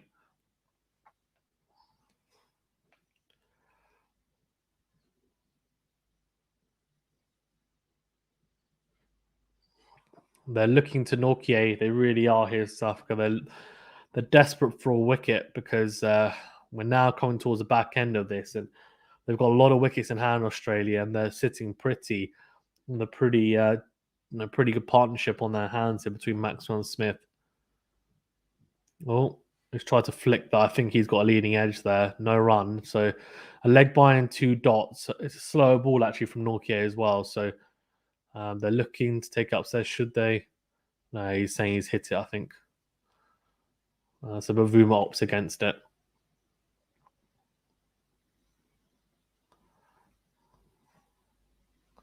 Let's have a look. Yeah, it's a leg cutter actually.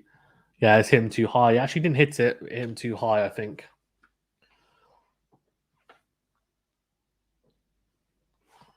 There we go. Nortje running in. Oh, a short that's pulled away by Steve Smith over the infield. That's going to be 4 runs. That's going to be 4 runs. And Steve Smith is looking... he's sitting pretty at the moment, to be fair, Steve Smith. It's a good shot. And pulled away. Nortje probably thinking I can hopefully rush him, but on these pitches it's quite hard to do so, no matter how quick you are. And not just that, but Steve Smith is a fantastic puller of the ball. I want to say that is a stunner. It is, yeah. There we go, pulled up in the air. Oh, what a catch! What a catch from Aidan Markram. Woohoo! Diving to his right, 2 hands. That is an absolute corker. The whole thing says Aidan Markram, what a stunner. And that is a stunner indeed. Wow. And after a fantastic pull shot from Nortje, could this be the inspiration for South Africa? Because that is an absolutely fantastic catch of Steve Smith. Wow. Aidan Markram takes an absolute peach to dismiss Steve Smith. Wow. Let's have a look. So he mistimed the pull shot. He's wide at mid-on, and it's a fantastic diving catch to his right. Wow-wee. Beautiful stuff from Aidan Markram. And could that be the difference? Could that be now a pivotal moment in this match? I want to say, indeed, this is the moment. This is the thing where it's now they have to go hammer and tongs. Let's see, can they do it? I want to say South Africa will be fired up now. Indeed, Maxwell is the key. I think they get Maxwell out, and I think they've got a pretty decent chance. But Stoinis can bat, of course, as well. We know that, but I think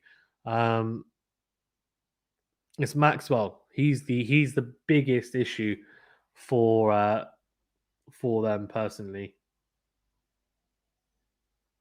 Oh, they've got the graphic wrong. They've said Stoinis is in at 7. He's in at 6. What the hell? That's poor. That's so poor. They said he's in at 7. He's in at 6. Silly ICC. Oh, come on. Have one job. Get the number right that he's coming in at. 7 is Matthew Wade. They're only 4 wickets down, so it can't be 7. Coming in at 7. Anyway, Stoinis in. Here you go, Nortje running in. He's fired. That's a pull shot there from Maxwell away. That could be 4 runs. No, it's not. Shouldn't be. Should only be 1. And it is. Rabada picking that up.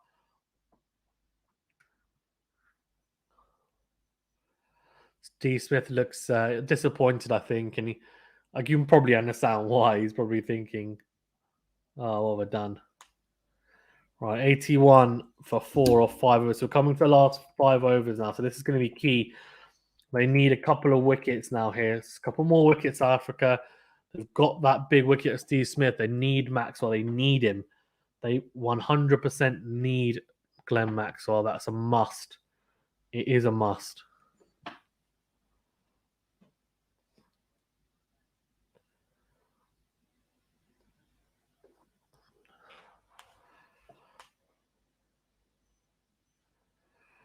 Right, so 30 out of 30 balls. So I think, look, let's be honest. I mean, most likely, if they get to the end, they probably will get those runs.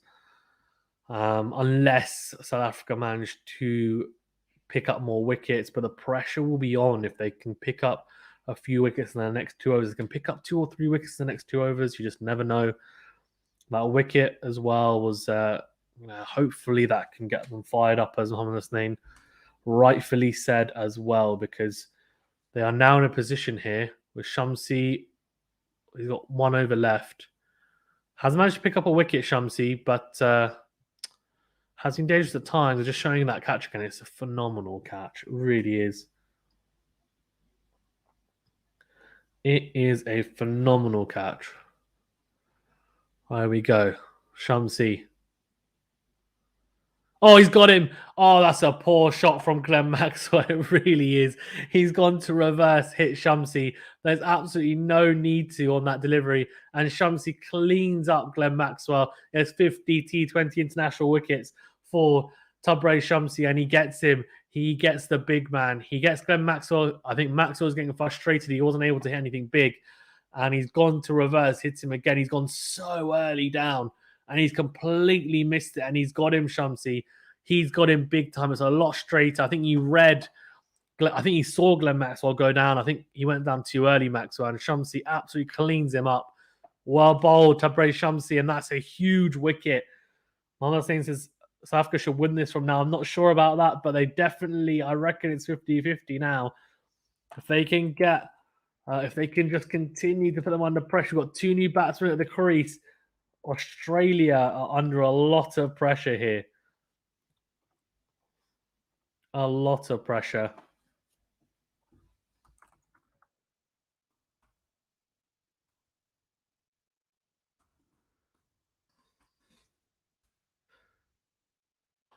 Oh, crazy. Absolutely crazy. Right, Matthew Wade, he's actually at 7. They've got that one right. So Wade and Stoinis haven't faced the ball. Neither batsman has faced the ball yet. They're 0-0. I've done a said will win this Australia when the deal scoops 6. If that happens, that would be incredible. Adil says, that wicket might have got South Africa a win. As I said, Ngidi and Shamsi can get them back in the game. Ngidi's not playing, buddy. Ngidi's not playing. Do you mean Rabada? Oh, what a delivery, though, from Shamsi. When I say what's delivery, it's a good delivery, but it's such a poor thing. Is when you go to reverse hit and you miss it, you look so silly doing it, don't you? So it's just one of those things. He's normally extremely good at nailing it, but he got impatient, I think, and could have played a normal sweep there, to be honest. A normal, just paddle around the corner, and he would have been fine. I went to reverse it, and Shamsi, I think he saw him go down early. He went down too early. Let's see. Wade on strike. Shamsi to Wade should be a good matchup. He gets him away for a single. That's quite bad bowling from Shamsi there. He shouldn't be letting him get a single there. Needs to tie him down. Has to, right? Like, he can't be giving him that. He's just bowled him a half volley on leg stump. Too easy to get him off strike. He's under pressure there. Shamsi need to be a bit more adventurous, I think, with that, honestly. But good so far, though, obviously. Fantastic wicket of Maxwell. Only going for 6 and over as well. He needs a big finish here. Can he pick up another wicket? That's what South Africa will be looking at. They're really thinking we can pick up another wicket. Go with the momentum.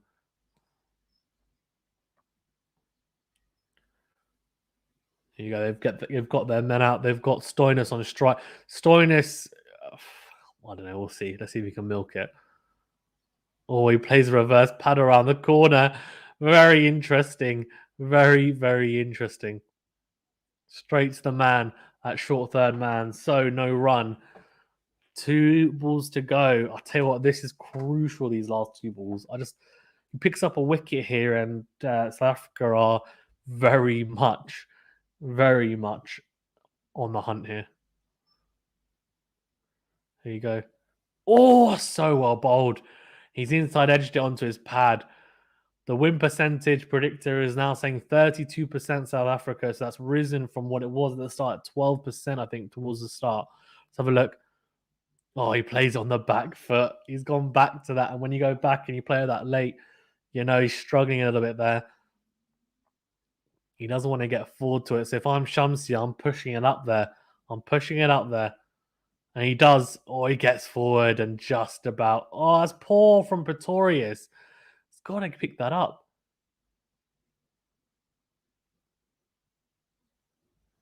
So his 4 overs are done. I'll tell you what, Australia will be really happy about that because he bowled very well towards the end. Shamsi only went for 22 off his 4. Who do they look to? They've still got Rabada. I think Nortje's got one more as well. You know, to pull out the big guns now, they really are. 5 overs. 4 overs, sorry, but 5 wickets. I don't know.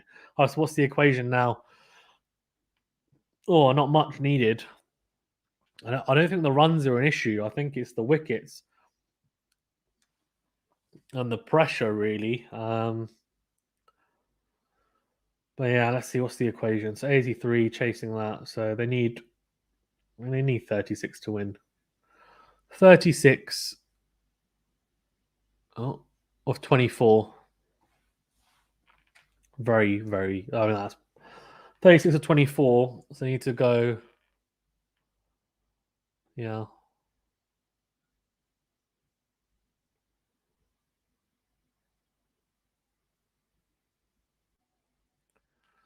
Let's see. Here we go.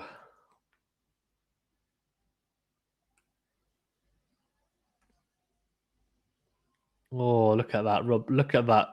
Like, bowling is just incredible. No one's gone for more than 6. So 36 and 24, they need 9 and over. This has suddenly become quite hard.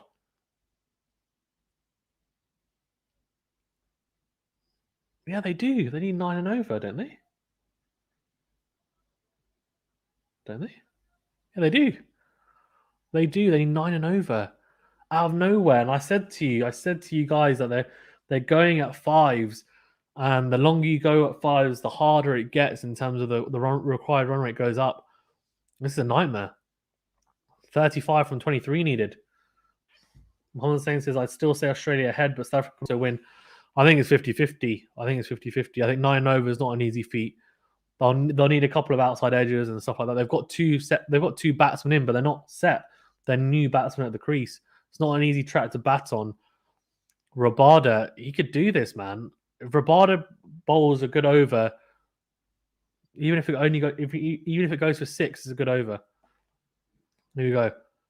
Yeah, we're bowled. Oh, should be 1 only if he needs to be sharp. Yeah, he is. So this is good. 34 of 22 needed. Oh, thing is, Mohammed, you're thinking about this from a normal T20 perspective, but if you look at how the pitch is played and how the batsmen have been batting on this, it's not easy. No one's gone at 160 strike rate. No one's gone at 140 strike rate. They've all struggled, the batsmen. So it's obviously not an easy track to bat on. We've deciphered that. And also, these guys in general, their batting is their weak suit. It's a good flick into the leg side, though, from Stoinis. That should only be 1, and it is. Honestine says, you don't forget Mitchell Starc and Pat Cummins can also hit hard. They can, but I think they're not going to get it by hitting big, like multiple boundaries or multiple 6s. They might get it by hitting, and they get big, thick outside edges potentially. But I'm telling you, this is not easy to bat on. This isn't what you're thinking is a normal T20 pitch. It's not. The required run rate, by the way, is 9.43. And Australia potentially have completely messed this up. We're about to find out. And if they lose without going hard at the ball, there will be massive questions as to why not. Oh, that's in the air. Oh!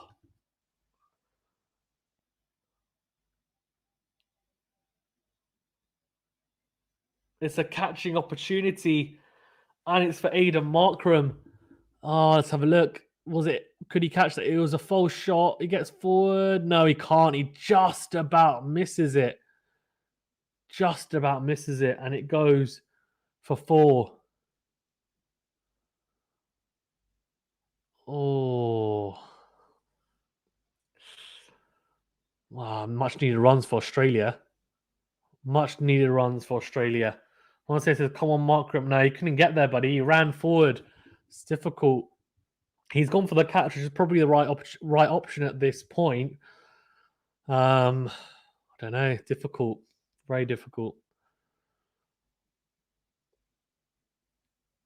Oh, it was a backer. That's really well bowled as well.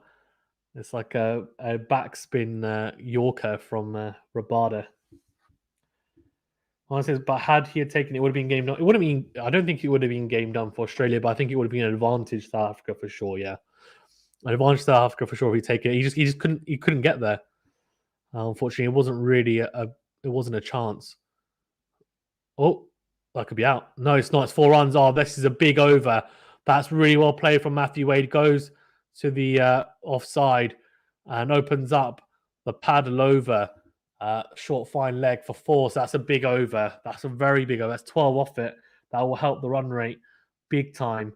That's poor. That's poor from Rabada. One of the 4s is not his fault because obviously it was the what they thought was a chance of Markram running 4, but that 4 could have been stopped. And I think it's too much length from Rabada. Needs to go either wide Yorker, go fuller, go short. I just feel like it's too pedestrian from Rabada for that last ball. 11 off that over. So Pretorius is now going to have to try and make up some of those runs because the run rate has now significantly gone down after that over. Well, they need 25 of 18. So, yeah, it's now gone to we're not looking at much now. We're looking at just over 8 and over, so 8.33 run rate required. They need an over which goes for only 6, to be honest with you. If they can get one that goes for 6, then they're in the money. But this has been a very, very competitive match in the end so far. So let's see. I think a wicket for South Africa, and it's advantage South Africa. So they need a wicket in the next over, probably, I would say, unless they can tie him down for, as I said, 6 and over or less. Well, we shall see. Because in the pressure, you will really feel it. Honestly, so they should have bowled Unrick. Maybe. They will bowl him. Don't worry, he'll bowl. I just think, yeah, I think they're trying to keep him for the end. They think that he's the X factor, so they're trying to see if they can, get him in. Do they bring him in now? And Pretorius has been pretty good. He's only gone for 9 overs off his 2 overs, so that's good. In the end, Rabada a little bit expensive at 7 and over on this track. To be fair, he's quite expensive. I don't think you should be going for, if you're going for 7 and over, then he's the most expensive of the bowlers so far.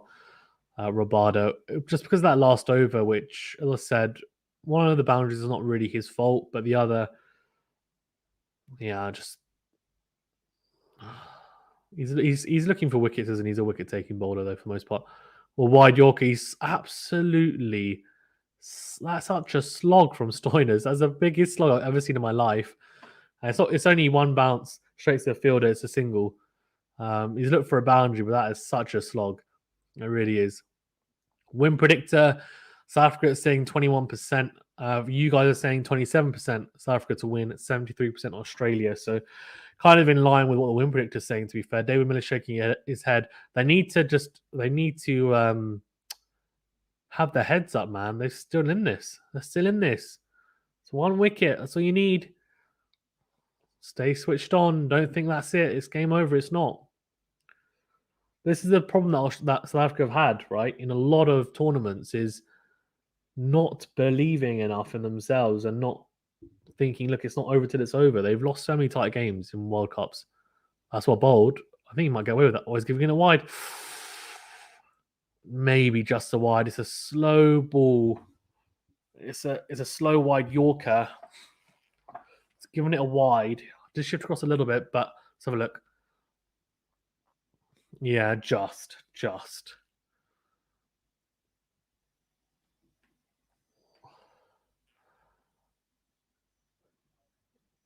He's going to have to try and go there again, probably. So look, yeah, he does. And Matthew Wade knows it. Goes straight to the sweeper. All right, Pretorius is going to have to be really on the money here now. Really on the money.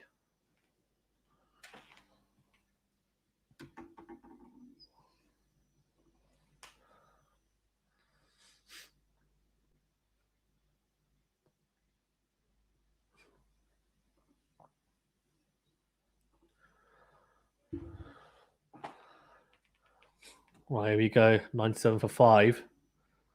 Oh, he's pinged that straight to the man. It's only a single. He just punched that down to long off. So 4 off the over, 3 balls remaining. He needs a dot ball in here somewhere, Pretorius. He needs to find one. It's going to be hard, but he's going to have to find it from somewhere because they need it at this point now. South Africa, they need a dot ball. They need a wicket, one of the two. Matthew Wade with that 11 off 6. That's kind of been the difference so far. Oh, he's nudged that. Very well played in the end from Matthew Wade. They scamper for a single. It's a wide Yorker again. Matthew Wade gets across a lot.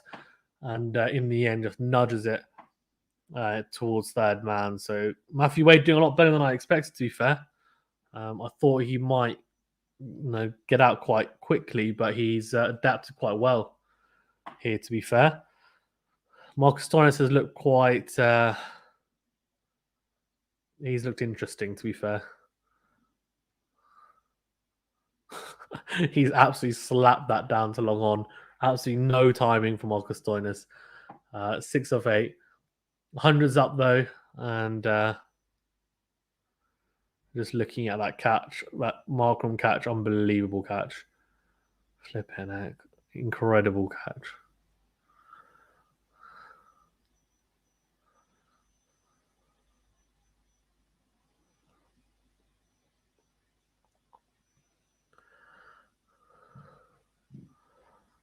All right, we got 100 for 5.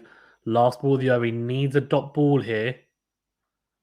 Oh, that'll be a single probably. Yeah, it will be. So 7 off the over. Not a terrible over for South Africa, but not the best either. They just, yeah. They need a big over here. The last 2 now, it's really crunch time. 18 needed off the last 2 overs, so 9 an over needed. 18 off the last 2. It's make or break it now, isn't it? It really is. Nortje obviously with one of the overs. So if Nortje can go for 7 and over, it gives the other guy 11 to work with potentially. Don't know. Honestly, I know Nortje will have to bowl a very good over if they want to win. I'm talking give only a few runs and get a couple of wickets too. I don't even know if the wickets. I think if they get Matthew Wade, I think that makes a difference. I don't know if Stoinis makes much of a difference at the moment. He's not really timing anything. But I agree. I think he has to go for not too many runs. I think he needs to go for about 6 or less. I've said that because I just feel like that is a very good over at this stage. 2 overs remaining. About to find out what. Yeah, they have to bring Nortje on now because things they go with someone else, which I guess might be one of the spinners, or is it Pretorius? No, it would be Pretorius. They go so they've had to go with Nortje. And you would in the penultimate over because they always say the penultimate over is the most important over at the death. Going penultimate because that's the one that sets up the final over.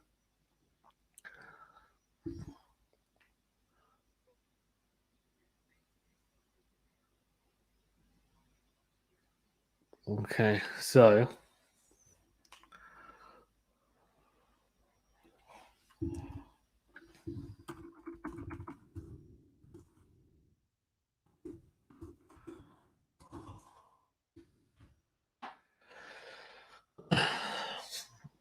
honestly, remember that over Harbriaz bowled against 190 in the third T20 international. Nortje will have to bowl such an over. I think I do vaguely remember. Yes, I watched a lot of cricket though. To be fair, last 2 overs. Here we go. After 18 overs, South Africa 101. So exactly the same total, but for 8 wickets. He's just got to go hard at it. To be honest with you, he does go hard at it, and that'll be straight to the man though for a single. It's a low full toss. Nortje gets away with that. To be fair, lucky that's not a boundary, but it's just a single. Now, Marcus Stoinis might be the man to get out here because I just feel like he hasn't really timed a single shot so far. I just feel like he's been very scratchy. He's been swinging at it hard, but the bat's turning his hand. Hasn't really been timing the ball. It's all been pretty bludgeoning, to be honest with you, and not much to it. If I'm Nortje, do I bowl him a short? I might bowl him a short ball. You know that.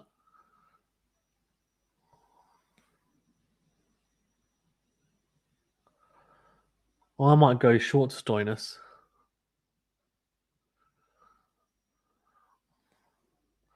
And you can see he probably might. He's not going to hook him though. Let's see. No, he doesn't. He goes very full. Oh, that's a caught on ball opportunity. Let's clip the hand of Nortje. It should only be 1. Oh, they come back for 2. It's poor. Abdullah says Bavuma with 3 hats. That's a hat trick. Lol. Let's have a look. That's a caught on ball opportunity. It's really full. He drives that hard. Oh, he nearly gets a hand on it. He does get a hand on it. He takes that. That's a blinder, by the way. It's an absolute blinder, and it's a fantastic wicket. But instead, they concede 2 because of the deflection. So unfortunate, seriously. Bowlers do have it hard, to tell you that. See, here we go. Needs a dot ball. Oh, that's 4 runs, I think. No, it's not. It's 1. Straight to the man. Too many runs conceded, though. They need a wicket. They need a dot ball. So 4 Off the first three balls remaining. Justin Lang is smiling. I don't know why Justin Lang cracked it. I think it's because I've seen this. I've seen the the test when I was in Prime. I just know that he's smiling, but deep inside he's like screaming, probably like 4 please, 4 needed.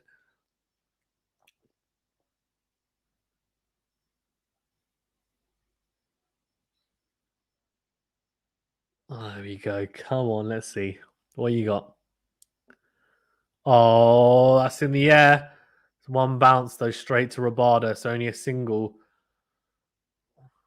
No boundaries. We haven't had a boundary in a bit of time, to be fair. Actually, no, I say that. Rabada over, that's 2 overs ago. So not many boundaries at all in this game whatsoever. And I don't have the Aussies hit any sixes. I don't think they have, I'm going to check that out. I think we've had 2 sixes in the whole match. I reckon. Yeah, no sixes in this innings. Yeah, and 2 in the South African innings. That shows it's not. Look, I mean, these batsmen are not. These batting lineups are not the best, but that's good. Sure, that's gonna be 4. Oh, that's well picked out by Stoinis. That could be the game. That's 4 runs, and he pulls into the cow corner region. That's 4 runs. It's a slow ball, and it's not a good slow ball from Nortje. It's a length delivery. I'm not quite sure what he's trying to do there. He's tried to go bounce, but he's gone slow ball bouncer. Bit too short. He's going to go wider if he's going to do that, and hope that he misses it. But it's 4 runs. Nortje's gone for 9 in the over so far, and there's still a ball to come. It's going to be tough now. They're not going to be able to do it from here. This was the over. They need to he needs to go for a maximum 7 in the over, but he's a dot ball here. I think he'll get a single at least. Yeah, he'll get the single. So that's 10 off the over, 8 needed off the last over. Strange things have happened, but I think Australia very much. They won't be worrying at all. They only need 8 off the last over. Pretorius is going to have to pull something out of his arse here, really, to be honest with you. He's going to have to pull something absolutely phenomenal out of his arse.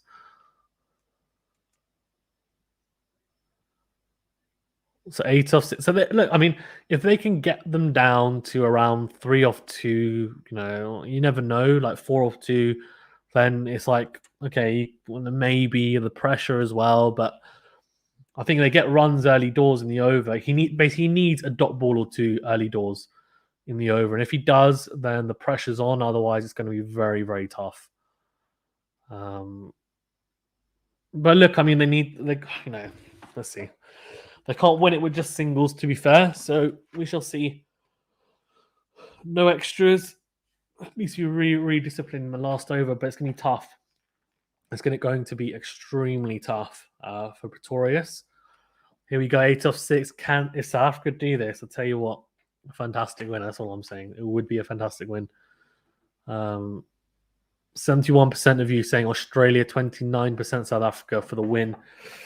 Here we go. David Warner smiling with his moustache on. Looks hilarious. Right, here we go. He's only gone for 5-0, Pretorius. So if he can keep that, here you go. Pretorius he looks up for this. Go on, Pretorius. Okay, it's flicked into the legs. I should only be 1. I need to get it in. Oh, he's got 2. Oh, you can't let him get 2 on the first ball.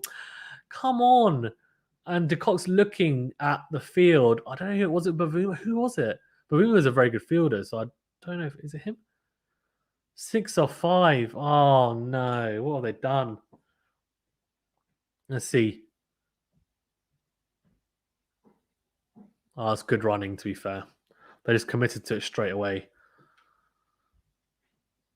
Right, 6 off 5. Pretorius has either got to clean up. He's either got to clean up Stoinis, or he needs a dot ball. He needs something here.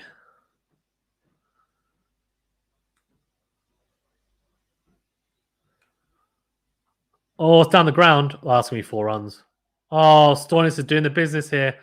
He's going to see him home. 2 runs needed now from 4 balls. And South Africa, they had a chance in the last few overs. They haven't executed well. And Stoinis, to be fair, is done very well. He's finishing it off nicely here. It's a very good shot down the ground for 4. And just like a push him Maxwell. Oh, the South Africa fans are, yeah, they're looking upset. And I can understand why. 2 or 4 needed. Stoinis is like easy as you like.